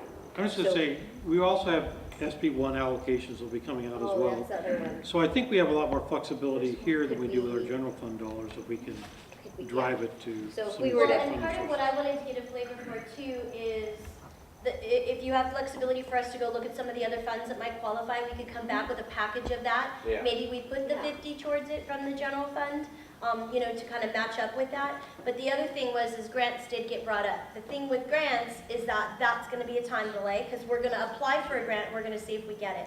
So, Margaret, you had brought up the risk management aspect of that. Is there a tolerance for us to wait 6 months and apply for a grant, or is this something that we want to move forward with more quickly in that, we're going to come up with a package of other funding that I would propose as part of the budget? Well, And let me add to that just real quick, because I think, so how that could work is that what we'd have to do to be able to do this, we'd have to put this out to bid. We need to do a plan first. So we could spend some money on getting a plan ready, and in the meantime, go out and look for grants. I will tell you that I think that if we were building a brand new bike trail, people would they'd be throwing money at us like this, but Maintenance is hard, repair replacement might be is hard. more difficult. We're But I'm finding not saying that we shouldn't try. especially with the Parks and Recreation Well, funds, that they are a little bit more difficult when it comes to rehab as opposed to new Okay, stuff. well, what about putting a new element on this bike path? We'll put some fiber down, maybe a little bit of lighting. Well, perhaps. but Some this is what I'm LED talking lights, about, the the safety LED lights issue. that- Can we do some, The LED lights, low like- voltage, pathway Facing up. lights? Well, that would increase the cost, Well, it's for solar. sure. It's Yeah, but solar. it would increase the gonna cost, but increase maybe it, sure. qualify us for a grant. Right. And again, I don't know, maybe you bring in the City of Hope on something like this, because, Or even City of Bradbury. well, City of Bradbury and For a grant City of for sure. Monrovia I mean, even they could helping go, with it, but I right? guess I'm thinking about City of Hope. This could be a path for some of their patients to, Their walk of life. yeah, I mean, and again, I'm With looking their for a stamped different names angle. on there. Looking for a different angle so that maybe we would become that much more appealing. For a grant. For a But grant. that's part of, then I want to make sure then that is something, and we can go back and do that. That will take the time, not just taking this and turn it into a plan, going out to RFP and starting to break down or break ground, you know what I mean? I'm okay with that, You're as long good as with we're some achieving the time. objective. Okay, Yeah, we're gonna okay. get there, yeah. I'm gonna. Then it would come back. This would be something then that I would recommend at this point wouldn't be in the budget yet. It would be something that we would have to go, unless we were just going to put these plans in. Hold on 1 second then. I'm gonna allow Mr. Design, Tar, sorry. and then let's talk about design. Yeah, I think we need to put some. Shovel ready. somewhere. I just want to ask one quick question. Is any of that money looking towards removing those acres of grass that drink up tons of water? And it could be. And could we get any money for that also? Maybe Upper St. Gabriel Valley Yeah, Water I was District. thinking, how much? Turf removal. To do some kind of removal and Cal American for the water Yeah, savings. yeah. So a combination of all of those things together, because 500,000 is a lot. I think what it allows us to do But is to let's brainstorm, do be that. creative. So if we're not What looking are at you the thinking entire for a design budget, would budget? it, To do some of these other Probably additional. somewhere in the neighborhood of 35 to 40. 50,000 for, because So do and 40. that's, and then if we start getting into, 50. let's you're do talking about 50. 50, Yeah. maybe even a little bit more if you're Well- throwing in landscape architecture and stuff. And where solar. because that, keep in mind that those So are tell all us a good dollar ideas. amount that you think, 50. 50. We can do it for 50. We can come up with a plan for 50, and if we don't have to spend that much, we wouldn't, but it might be No, that. that's okay. And that's with the 10%. conversation of even that landscape. Kind of some design. creative alternatives and, all kind of, because I agree with you, I actually have said before, if we are applying for grants, I want to reach out to Monrovia and Bradbury, because I know there Oh, are I tons know. of people from their communities who are using it. We're not necessarily looking for them to pay for it, that would be great if they did that too, But if but at they- a minimum, partner on our grant to show that it's a collaborative effort, that might increase our, so there's a lot of things we can do, as long as you guys are willing to give us some time We to are work one on of the that. few I think cities Bird that Spears actually should did fund the whole anything. thing. Right. We're one of the few cities that did anything with the right-of-ways. Yep. The red car right-of-ways, that's a big deal. We've been on the Rails to Trails magazine. Rails What to is it? trails. I think this is, we need to, that's what, I'll tell you, I can only think of, well, I can't think of too many things that I could be recalled for. That's one of the things, if we said, we're gonna build houses along there. Right. Oh, yeah, well, yeah. Well, let's do it. Affordable housing? No, that is a main street in our city. That is our downtown. That's where people go to meet. I think we need to have it be good looking and not a liability. We've had people that flop on there due to, well, and again, there's dirt on it. We are gonna run into problems. So it's gonna be Buena Vista all the way to Vineyard? Yeah. And then that, what about that part by the tennis courts that's asphalt? Okay, so I'm just gonna say that out loud. All right. Cause you know, I'm just saying That it actually just, might be a separate issue, but yeah, we, cause it's like that, I don't know, maybe it's like 25 to 30 feet between the east part of Vineyard to then the What's nice wrong, path. what's wrong with concrete? It's asphalt. No, Oh, I it mean, is? it's bumpy. At Royal Oaks, right by the tennis courts. It's bumpy? It's bumpy. It is, It's bumpy. Okay. but that's So I'm just, separate. it's a separate, I mean, it's not the quote unquote All bike right, trail, so but I put down just wanna 50,000 throw it out there. and you can expect us coming back with a design that talks about Yeah, different okay. alternatives. And with lights, And- with lights, and a please. plan. That will With be lights. one of the alternatives. And a plan, Kristen, as to how we can put this thing together and fund it. Finance package, yeah. Okay. Okay. So now we're at the courtyard design plan. So this was, I have a question on what's the this one? on the 50K, does that include the That 25? 25K? Or is that in addition No, to that's- this? so, like we, Go ahead. okay, so the idea here is that one of the things that CDBG funds could fund in future years, which the idea I would have would be next funding year, which would start, 1920. which budget-wise, you would do it probably in November or December this year, but it would not start until a year from next July. One of the things that CDBG funds can be used for is AD upgrades. So one of the ideas would be is that, but to be able to have that, and what we need in the courtyard, we have 2 or 3 different things going on. We have ADA issues with the ramps, and along with the ramps, it's also some of the paving is not ADA accessible paving. Then all of the railings don't meet that requirement. So when we had the ADA transition plan done several years ago, it addressed all those things. So the idea here is to be able to use for just a portion. So I'm gonna make sure I get this right. So the ADA portion would be the ramps and the handrails, but other paving and landscaping would have to be separated. So the idea to be able to do this would be, and this is so we wouldn't have to use all general fund money in the future, would be come up with a plan this year. We'd need to be shovel ready to get CDBG funds for this, and we'd be able to do all the improvements in that area. So what we would be doing is an engineering plan, and then also a landscape architecture plan, and that would come to the council. So because the idea, if we're redoing it all, maybe we have a fountain, maybe we don't have a fountain, maybe we have something different. But it would also be that design portion of it. So those 2 functions together, it's about $50,000. Okay. And that includes the grass. We are on a tight budget. We know that.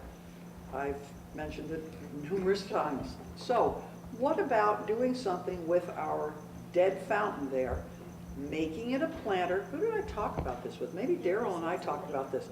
How much did our fountain cost across the street that has the water coming out of the I know. That was finished right after I got here, but I wasn't paid for it. I've never figured out how that pottery just keeps refilling time after. It's magic. It's magic. Anyway, put something like that in the middle of that fountain and make it a planter with flowers around it. I mean, hey, you guys are good at that kind of stuff, being creative, Mike.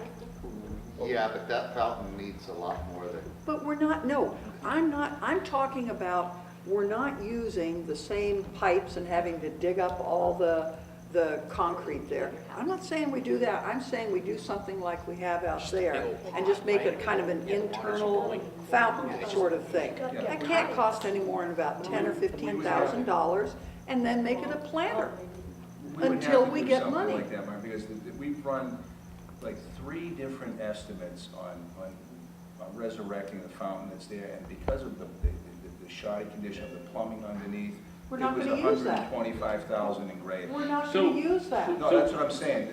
You're right. When we talked about that, about kind of an another version of getting a fountain in there, but it has to cost.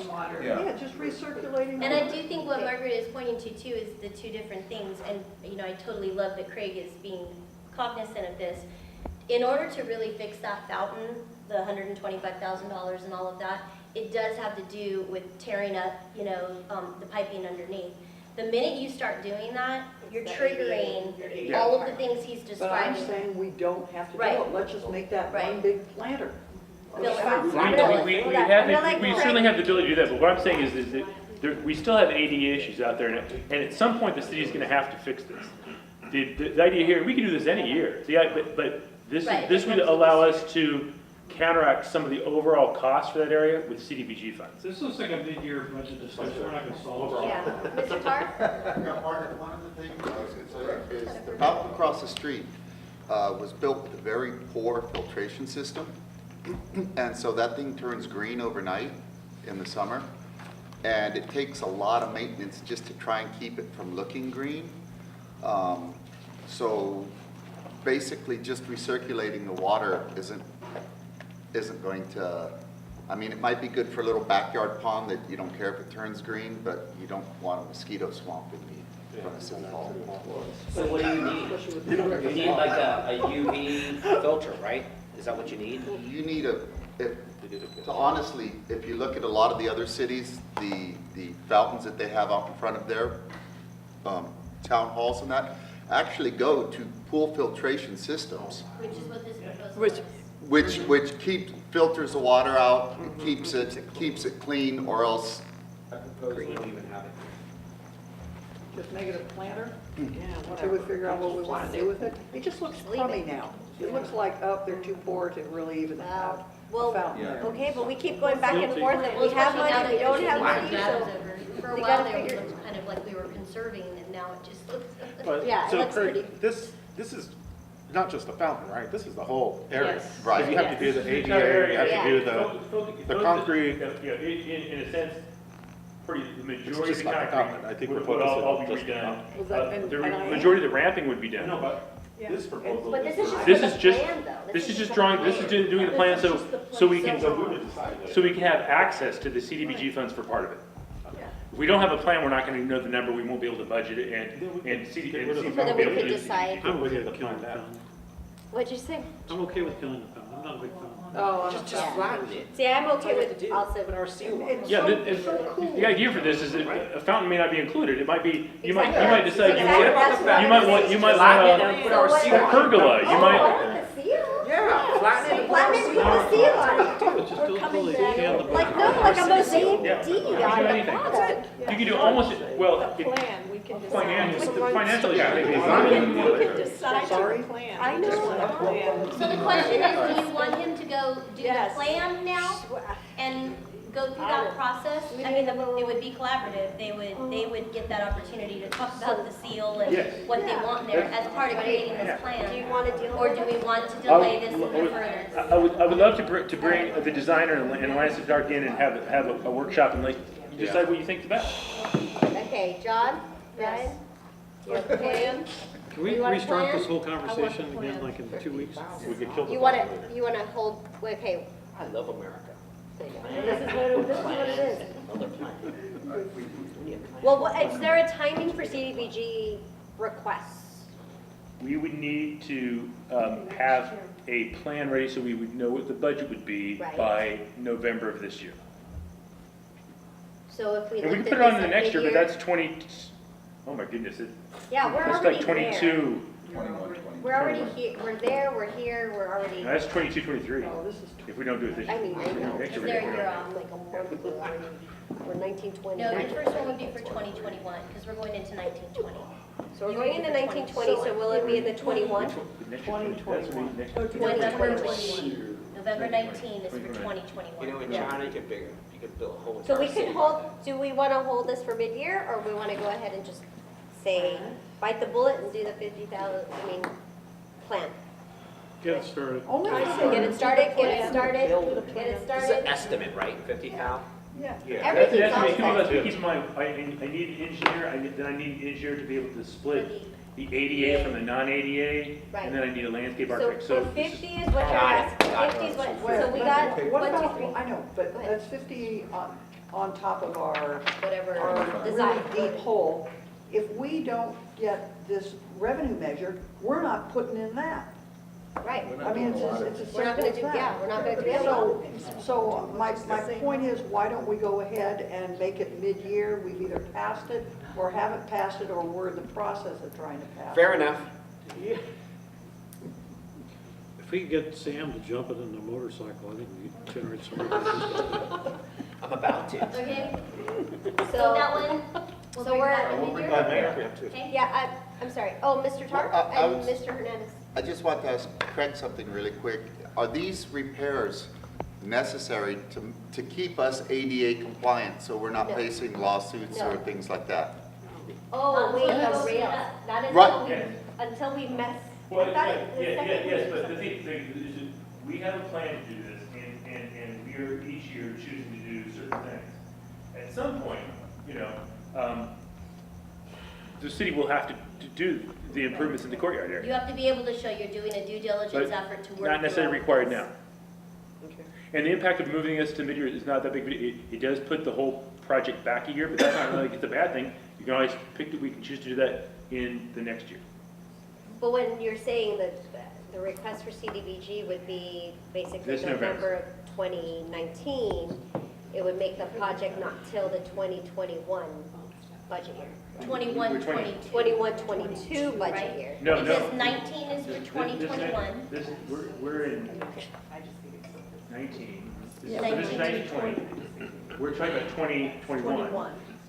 Yes. In November, we're talking about So it would 2021. go to 21, It 22. would go to 21, 22.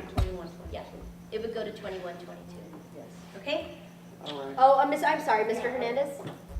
I'm probably gonna be a little out of line on this, but So stand up. Steve Hernandez, we'd have a lot more room in that courtyard if we got rid of that fountain and just put it down to ground level. I don't think we need plants in the middle. We've got things surrounding it completely, so it would probably be You need something there. well, you really don't. You've got it all around it. I know, but you need something there, whether you put the People. Duarte D or whatever. It's a big courtyard. Oh, yeah, well, I agree. If you want to put a D down on the ground, that'd be great, but I don't really think you need more than that, because when we have events and things, we'd have a lot more room if it wasn't there. Yeah. For what? For people. I want to, you know what, I want to do a roll call for the plan, the $50,000 plan, because I think we have an opportunity to at least look for grant money or CDBG money, but it gives us an I vote opportunity. yes. Yes. All right, Ms. Finley? Oh, sorry, John. that's okay. Go ahead. What was Not that? until we get, not until we Okay, find so- out what's gonna happen with Okay, the, so I got yes, yes. sorry. But I just want a I already clarification. did ask for the roll call. I want to, Yeah, yes. Yes? Sorry, Okay. Sam. It'll be your turn in December. Yes. Okay. And yes. Okay, so we're gonna leave the hey, I want a 50,000 yes. clarification though. Now you This can ask for will clarification. remediate some of the risks, right? For the Oh, ADA yeah. compliance. Oh, yeah. Well, That is the goal of it. And, from my perspective, we had a discussion about that. My perspective was, there's a big job out there. Cost-wise, it's a big job. And we should, but how can we counteract it? So if we can, if it's a $400,000 or $500,000 job out there, if we can knock out $150,000 or $175,000 of that cost, the general, it seems to be an advantage, whatever year we choose to do it. Oh, yeah, for sure. Okay, so we are, well, we're focused on spending our dollars. You know, and the wisely. one thing I will say is, I mean, honestly, at this pace, we really are getting through the details of it. I think This if is we like the big continue to ones. plug through, we won't have to have another one tomorrow. All right, Because I ladies feel and like I'm- gentlemen, so that's now my we are on the little plug to push you $40,000 South Yard Reconfigured Design Plan. What's the South Yard Reconfigured Design Plan? I know what it is, but. So, really, this is just a plan, again, and really, this has everything to do with the fact that the buses are no longer down in the South Yard. And so there's an opportunity to reconfigure down there, come up with a plan, not pay for it, but come up with a plan that would have to do with, say, new temporary buildings, things like that, to use that space down there differently as a yard. You know, we used to have the north yard. Prior to that, everybody was at the south yard, but then we had the north yard. And when we were at the north yard, I think we got to see some of the efficiencies you could have with equipment and space and all of that. So really, again, this isn't something that has to happen now, but it is an opportunity to reuse that space down there from It's the an storage efficiency and parking. of utilization of, I know, but. Oh, hold I'm on. okay with it. You're okay with it? I'm okay with it too. Does John? Ryan's okay Oh, with it. I'm not okay with with it. it. It's It's not, is it gonna $40,000. save us That money? won't make any difference one way or another. Yeah. Yeah, well, It's still an asset that we, you know, the Well, land. I is understand we have a lot of assets though, John, but right now, we don't have the money until we get a revenue measure passed. We're spending money we don't have. We can still do the plan. If we don't, you know, if we don't Everything is, implement I it. know, but John, the plans are running into big money. And if we aren't gonna be able to build them because we don't have the revenue measure, why plan for it? That's right. If it's costing us money? Roll call. I'm okay. Well, Roll call. So, okay, so what's the, well, yeah, we say I'm go, saying so. no. No? No? Okay, you called people. Mayor Pro Tem? No, not yet. Councilmember Finley? No. Councilmember Urias? yes. Councilmember Fasana? Yes. And Mayor Paras Karachi? Can I ask for it to be looked at mid-year? Yes, we can. Substitute motion Bring at it three, mid-year. three Any votes. knows I can bring back in mid-year. So bring it back at I'm mid-year. okay with that. Just So, as long yes. as I'm it's okay not- with that Say too. no. Oh, there, everybody's okay at As mid-year. long as it's not now, I'm okay with that. They're okay with the not now, we got you to You can't mid-year. handle time. All right. Like Margaret said, depending You on weren't what's gonna get the happening, votes you're already, right. I was already counting. Like everything else, we just defer. Yeah. But that's No, okay. see, but at least we have one design plan. All right, community center stage floor refinish, is that this one? Leave that. It's a good idea. Okay, so this is the Stage refinish, floor refinish, what's stage floor refinish. Oh, so what? Yeah, that's what I wanted to know. So, because it's a, So it's been on the. Oh, on the list? For some time, so it's just. we're all gonna go up and look. Um, Can you make it so the plug doesn't like Yeah, I trip could us dance. on the end? Look at, we're going on a field trip. There are labor issues and all sorts of other. John just wants So you're operating. What are they looking at? The stage?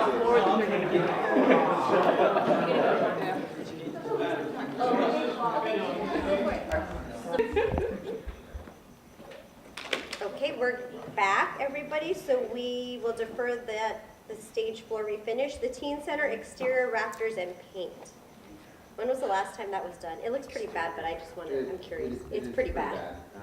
And that's the first thing, you know, coming up Buena Vista that you Off see. Buena Vista. Oh, and so you're talking the outside. I'm talking about the outside, it hasn't been done since. Oh, yeah. It was open? It was open. But it's the condition of the wood and all that too, right? I mean, you're gonna have more extensive damage if you don't do it. Yes, correct. Move approval. Okay, then teen center, new furniture? We're in a trailer chamber of commerce. I would, no, But you know, I'm gonna be, I think what they have is, it's ugly. it's ugly, but it's not It's in not. bad shape. No. I agree. It's not in bad shape. Go in there and ask the teens. It's a little, It looks like It's a they're, little dated, it's a okay? little worn, dated. so So my maybe furniture- considering So am I. the amount of Like traffic me, we I'm a have little going dated. through. it's like a frat house. Cool. Hey, Stop. they can learn how to live in college.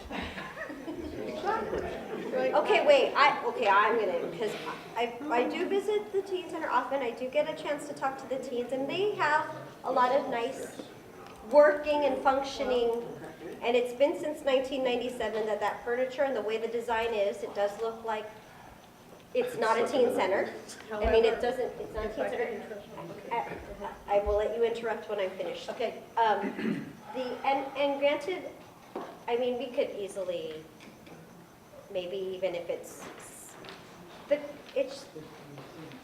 for $6,000, you think we could do it for less? Add some color, pop of furniture that's in this decade? We could, yeah. I'm sure Marilyn and. I mean, if that would, But it's about if it's needed or not, right? Yeah, and it's not really needed. A lot of Plus, times we they just got something. The teen center just got all of that outside. that was donated by City of I Hope. know, but that's new is what I'm saying. So you've got some new things on Because the there's also We outside. can wait a rental year, now. we can wait a year on that. And we can wait a year on that and then get it.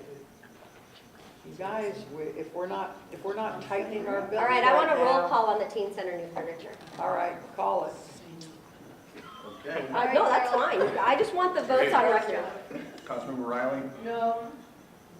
Mayor Pro Tem Kane? Not now.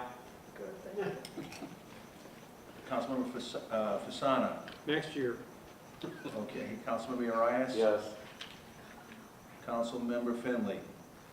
Next year, oh, and- okay. So is that a Zidle's- promise okay, next okay, get year? this. July, Zidle's gonna December, go in- January 1st? She's No, gonna next tell. year? I shot the tell, it's on tape. No, she is. Our year She's gonna go, 2021. Kids.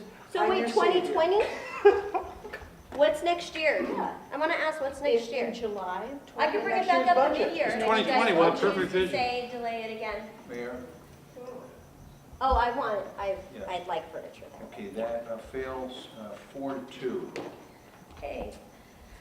So, But it'll come Royal back Oaks at mid-year. Park. So Royal No, Oaks next year. Park tennis courts were on our capital list as one of the next projects. It's like a deferred capital project. And so this was originally on the list. We pulled it out as something that, you know, could be delayed if you needed to. Is it a safety or liability issue? Say yes. Not Move to delay it. Second. Second. It looks so bad. Can I add a comment? Yes. Can we perhaps repaint the Okay. surface? We don't have to redo I the mean- whole thing, right? No, Can we okay. repaint? I think it's just faded, that's all. I'll check with the vendor, but the We don't have to make it like French Open, you know, and No, clay yeah, no, courts but and at stuff. some point, it does become a liability issue. But It's it's not not right there now. yet. And so that, we would really need to do a resurface when it comes time for, you know, when there Can we actually paint are first? I cracks don't know. and. I mean, Well, some I of the don't lines wanna are throw faded, money- I get it. No, I think that park, the basketball court, the tennis court, it gets a lot of use. Like, I don't know when the last time the fencing was changed, let alone the tennis courts were refurbished. At least maybe 20 years, if not more. I know the basketball courts were resurfaced when the other towers were in, and it's been kept up pretty well. And I think even when we did have fireworks, they blocked it off at some point because they realized that was also impacting it. We could defer this too, but I will say that if we're even looking at that bike trail redesign, resurface, and understand it's $50,000 as a plan, Agreed. I think in some case this resurface fencing, I mean, do you think in 1 year it's gonna cost us a couple $1,000s more? What are the chances? We don't know. the I know you answer to don't that. know, right? I would say, comparing it to the bike trail is more of a liability than the tennis court.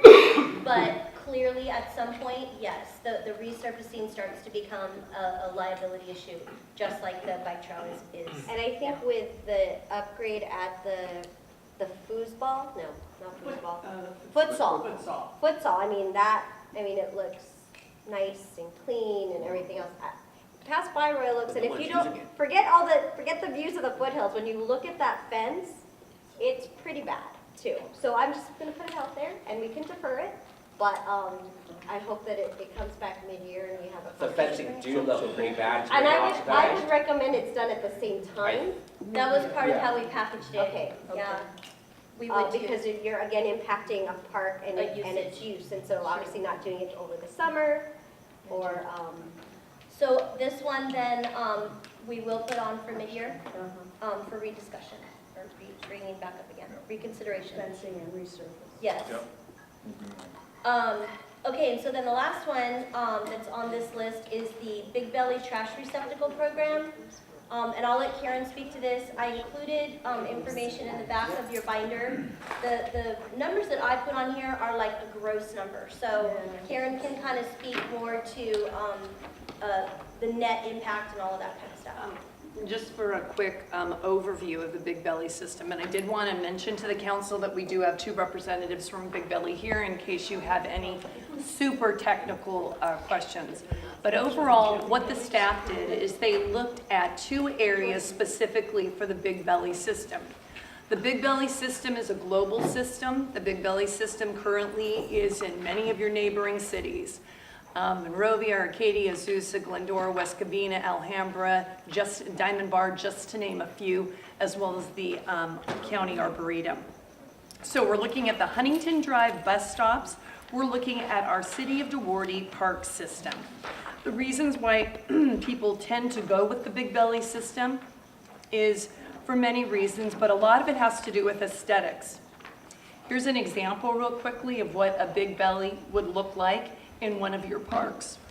Currently in your parks, you have a mishmash of all types of trash containers within your system. You also have parks that have a very high concentration of trash receptacles. So the Big Belly system, what it would do is would take your current 110 different bins at all those different parks and along Huntington Drive and reduce it down to approximately 74. These bins would be a combination of compacting as well as it would be compactors as well as just regular ones that would dump. The Big Belly system, because would be such an improvement in terms of the number of bins, the ease of use of bins, there's a huge savings with your staff time. I'm not saying Big Belly will pay for itself. Big Belly is an enhanced service for your community. But at that, because we would be reducing our bins by approximately 36 throughout our parks and throughout Huntington Drive, you would be able to reallocate approximately $35,000 of staff time that is currently going out on a regular basis to all of your trash bins, looking at them, whether they're full, not full, what have you, and replace it with a smart system that, again, would literally be through a handheld device. Your particular staff person, and it goes through facilities right now, would be able to take a look at that and know throughout the system which ones are full, which ones are not full, which ones need attention, which ones don't. So just in order to be able to save that time, that's one big thing. The other big thing about Big Belly that I just want to particularly talk about are the aesthetics of it. How nice the system looks, how clean the system is, how people have a tendency to use the system so much more readily because it's activated by foot pedal. You're not touching a lot of things, which a lot of people don't like to do in public spaces. It's also in terms of recycling and trash. Other Yes. copies in color, that's just not real clear. I don't have, but I can bring, I just have a couple pieces of it, but at least this one. These are some of the critical ones. That's what the Big Belly system would look like in your park. So it has graphics on the side of it as opposed They're to wrapped. feed me. Right, they're wrapped. And it's the Big Belly system. I just want to say this particular system, you guys would run the council for both the bus stops and all of your parks, approximately about, I want to say like $8,700 a month. Kristen calculated about $97,000 a year. But with that, just so you know, it comes with a complete service behind it because they're smart trash cans. They know when they're full, they know when they're not. And like I said, it comes with maintenance. Karen, I got a question really quick. warranty, yes. So I would like to know how much staff time would be with this system, once It's gonna implemented, save. how much would it save? Significant. I was going to say, I've got it right here. Okay. Again, because your system currently for those two areas is approximately 110 various sized bins with various looks. With Big Belly, you're going down to 74. So you're going to have you're 10 to 74. You're reducing by 36 bins, and because of the reduction and because they are smart and you're not just going out and making willy-nilly trips to things that are not even full and don't even need to be touched, they calculate that you're going to make approximately 322 fewer collections per year. On the average per month, it's going to give your staff about 24 extra hours in time that they would be spending driving around and trying to figure out what So these trash versus what we cans are. spend today, Yes. versus what we spend today, what does this cost us? And how much are we saving on what we Yes. spend today? Right. But currently, what we've calculated is you are spending approximately $46,000 per year on your 110 bins with, I'm sorry. What's that include? That's not even including. It includes, what it includes is our labor, our liner cost, our vehicle costs, the polls, the hours of staff time. That's what that includes. 46,000. 46, we calculated, and Jeff, we did a full audit of them with Jeff. Jeff took us around to the parks, we did a full audit. Okay, that's, With that said, with the Big Belly recommendation, what they're saying is it would be 74 bins, 80 pulls per year. Your labor costs would go down to about, and we're just talking on a monthly basis. Your labor costs would be at 120. Your vehicle costs would go down to 49.20.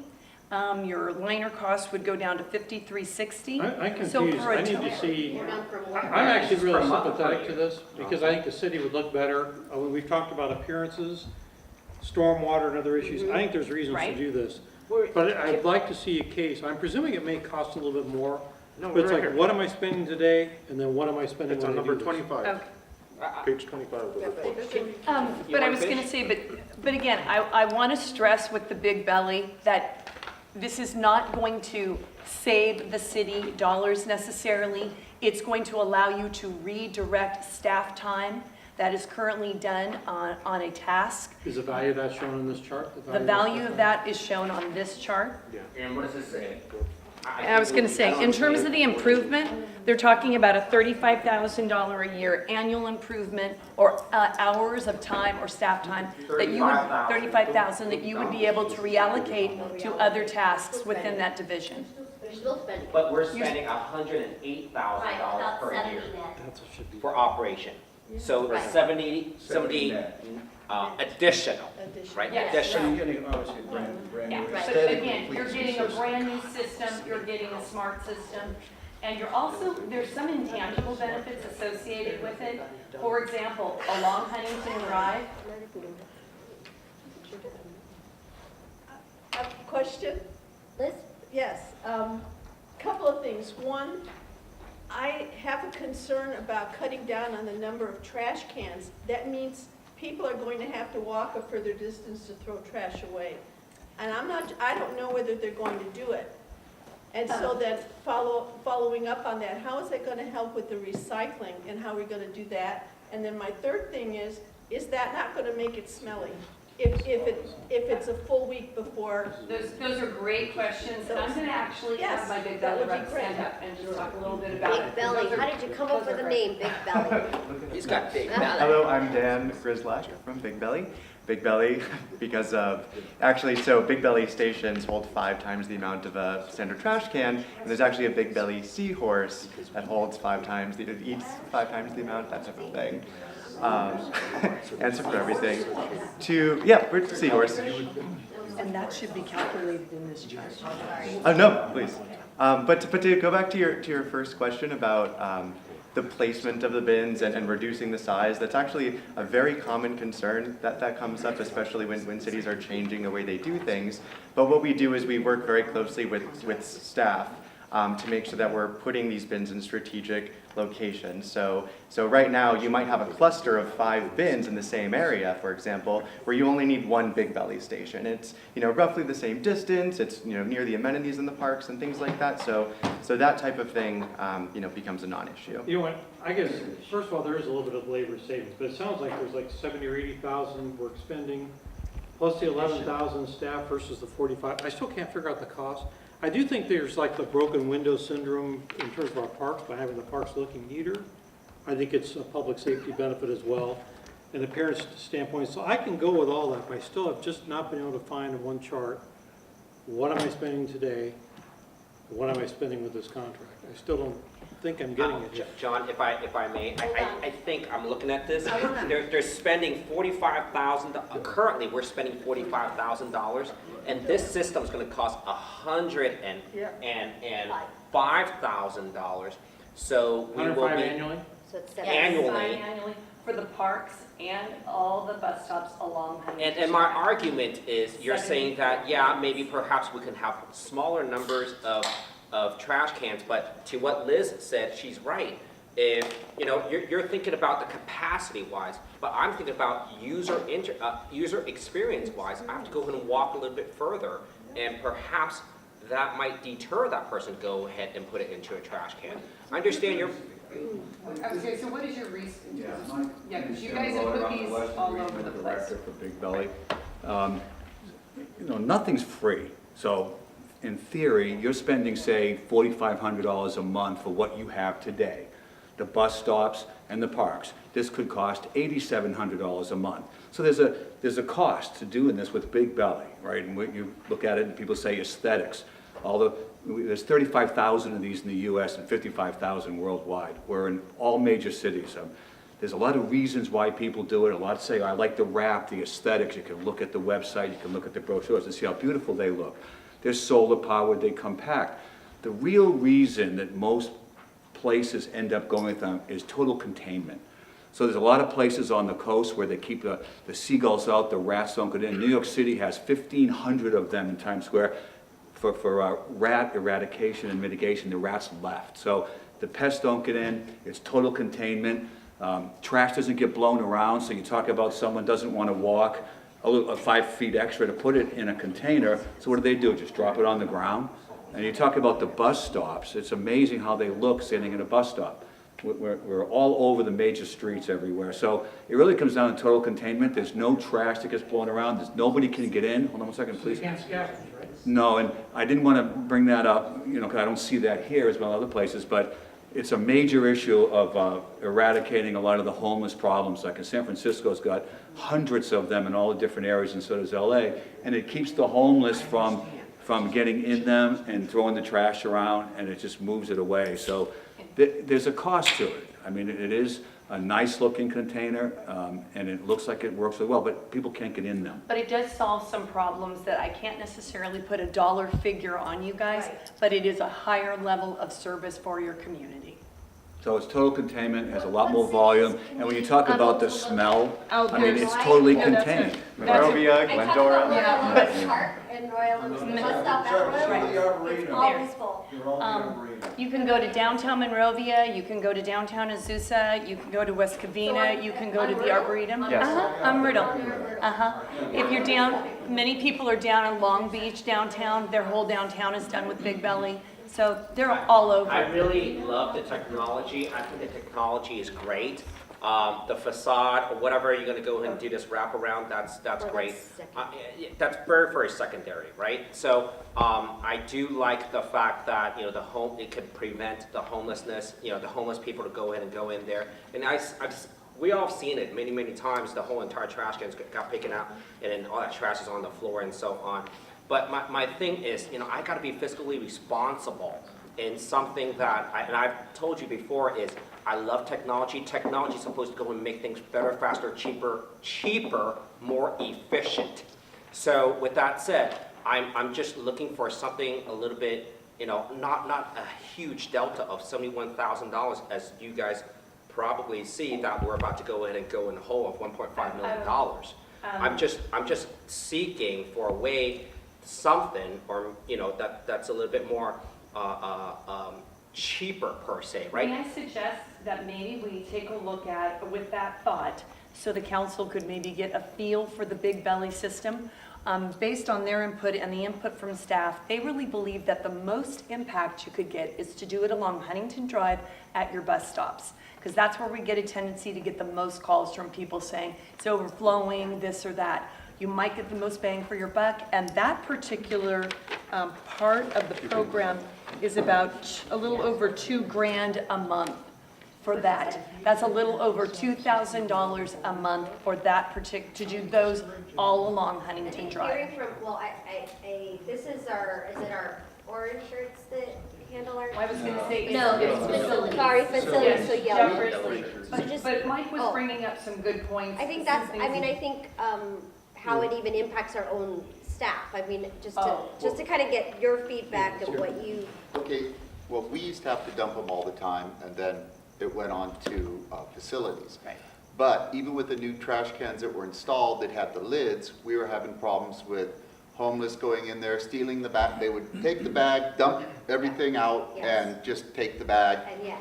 So we had a big problem with that, so that field services had to come up with a way to keep them from being able to do that.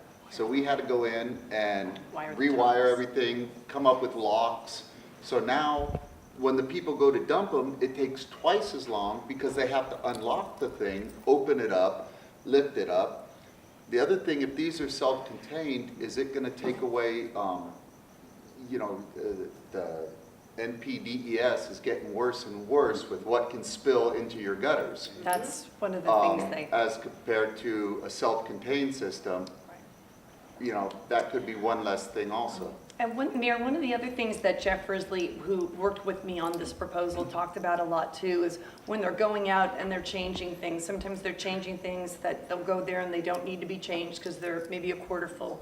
But a lot of times, especially when we have really wet weather, how difficult it is for the staff because the trash bags, the cans are, you have an opening and they're full of water and and the smell and it's just very difficult. I'm gonna say I still don't fully, I presume there's some savings in staff time here. Maybe it's just the 45,000, maybe there's more. We've also spent a lot on median adjustments, replacements, landscaping in the city as well. I think this hits very strongly in those same areas. I've been a little frustrated not being able to get the side by side, but when you look at, you know, compared to medians, people really, when they're in the parks, I think that's when they're really trying to get the greatest utilization of the services, to have those clean. The bus stops as well, Huntington and thereabout, that stuff belong is an NPDES issue. So I'm kind of inclined to do this. I mean, we could have one more workshop on it. I'm pretty sure it's kind of cool. Mayor, if I may, look, I'm not saying I don't like this. I think this is a great idea. We're trying to go ahead and make things more efficient, but I think we should not source this. We need to go ahead and find other competitors to find better. Yes, there are. There's a thing called eCube Labs. Okay, so eCube is a South Korean company. And they copied our technology. And? We sued them for patent infringement and won the lawsuit just this year. Okay, So they can't do what we can do, which is have a compact and energy efficiency. Out there, right? Well, we're the sole source for this exact program, this service program. Are there other programs? I'm just thinking, Sure. right? I'm just thinking there's got to be something similar out there that we can go ahead and find.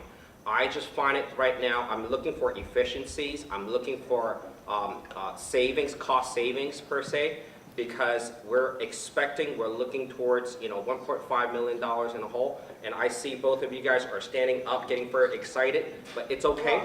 This is not the point. My point is, I think it's something that we should really look into. If we're able to go ahead and make it net neutral or cost neutral, that's something that's great for us. And I appreciate Mr. King's cost neutral, net neutral, and I know there's nothing free in life. My son thinks he gets things for free, but mom and dad paid for them first. So I'm inclined to definitely, I think, a workshop, us to be able to kind of have an opportunity and look at them if we have a list of cities. You know, I've seen them, and I think they are a more efficient and a better looking system. But maybe kicking the tires, making sure, as Councilmember Kang said, that there isn't something else. I mean, if there is a competitive type system, let's at least do the diligence on that. Right. And at least have staff look at that. Right. Yeah, but I think there is. Baltimore is doing it. But if it deters. What system are they using, Mayor Pro Tem? eCube. Whatever it is, I'm just looking at this right now, right? If I do a little bit more due diligence, We highly recommend that you do. I'm sure, but you're a little bit biased. Yes. So we should look at. Beach has EQ, she said. Great. So perhaps we should do a little bit more due diligence rather than having this sole source. Because I am looking at great technologies, right? This is great technologies for our staff. It's going to look great. I'm not saying this is not good. I'm just looking at the fiscally responsible. That's what I'm looking for. And I think there's a balance of fiscally responsible, but also being efficient and knowing that if our staff is able to apply themselves in other ways, that we're also looking that there's holes to be filled. We change street signs, all sorts of other things for. I know we're doing a lot of. We are. And there's actually a lot of development happening on Huntington Drive. Yes. Again, the technology is great. I'm not disputing the technology. I'm just saying that we, the staff, or the staff should perhaps, you know, not me as council, but perhaps the staff should, you know, explore a little bit more in regards to what other technologies are there. And I'm just present not- those maybe at the workshop Yeah, too, perhaps. some other Let's do that. information, And- based on what we But find this is or something not better find. than what we have. It is a better. It is better. I'm not It's- saying that it's it's not a- better. I'm It's just a, saying it's a higher financially, level of service for your fiscally, we're community, not there's no sound doubt. with this. But I think all the plus sides, oh, go ahead, Brian. Can you describe like the process of recycling that you do with this? Oh, sure. So the way it would actually work in this system is you currently have a single stream bin. Everything's thrown into the same bin and then sorted separately. We have no play in that whatsoever. That would be handled in the same process. It's all going to be single stream, so we're recommending a single stream system. And I think yes, that's right. And I'd say the only other thing I'd want to add to your list of items for due diligence when we're looking at other systems is definitely considering the fact of public safety. And certainly there are cheaper solar powered trash compactors out there, but you definitely want to make sure that constituents can't do things like touch the compactor or hit themselves. I'm sure We have a document that we'll get to you, Yeah. that's the requirements for doing a competitive analysis, and it shows you everything you need to be looking at from a liability standpoint, from a runnability standpoint, from a capability. I'll give that. And you can, Okay. and you can Okay. make your decision based on doing all that. All right, Thank Thanks, you. Sam. So I have nothing deferred right now because you're going to get a workshop on this topic. Yes. And can we go, just real quick, so did we defer then the Welcome Center by the Chamber? Yes. And then what did we ask, so what kind of numbers are you looking for, Councilor? Just so that we're clear with, Sort of when people come in on a daily basis, just kind of keep track of who's asking for things regarding the city. okay. and I think I do appreciate the Just a Friday very part because simple- we are closed on Fridays. I know that even our public safety office gets some traffic on Fridays because City Hall is closed on Fridays. So that would just be another arm. Okay. So you're just wanting the quantity So you're asking for and that's all you're wanting from me at this point? Yes, Okay. I think. So, what have we approved on here? I know.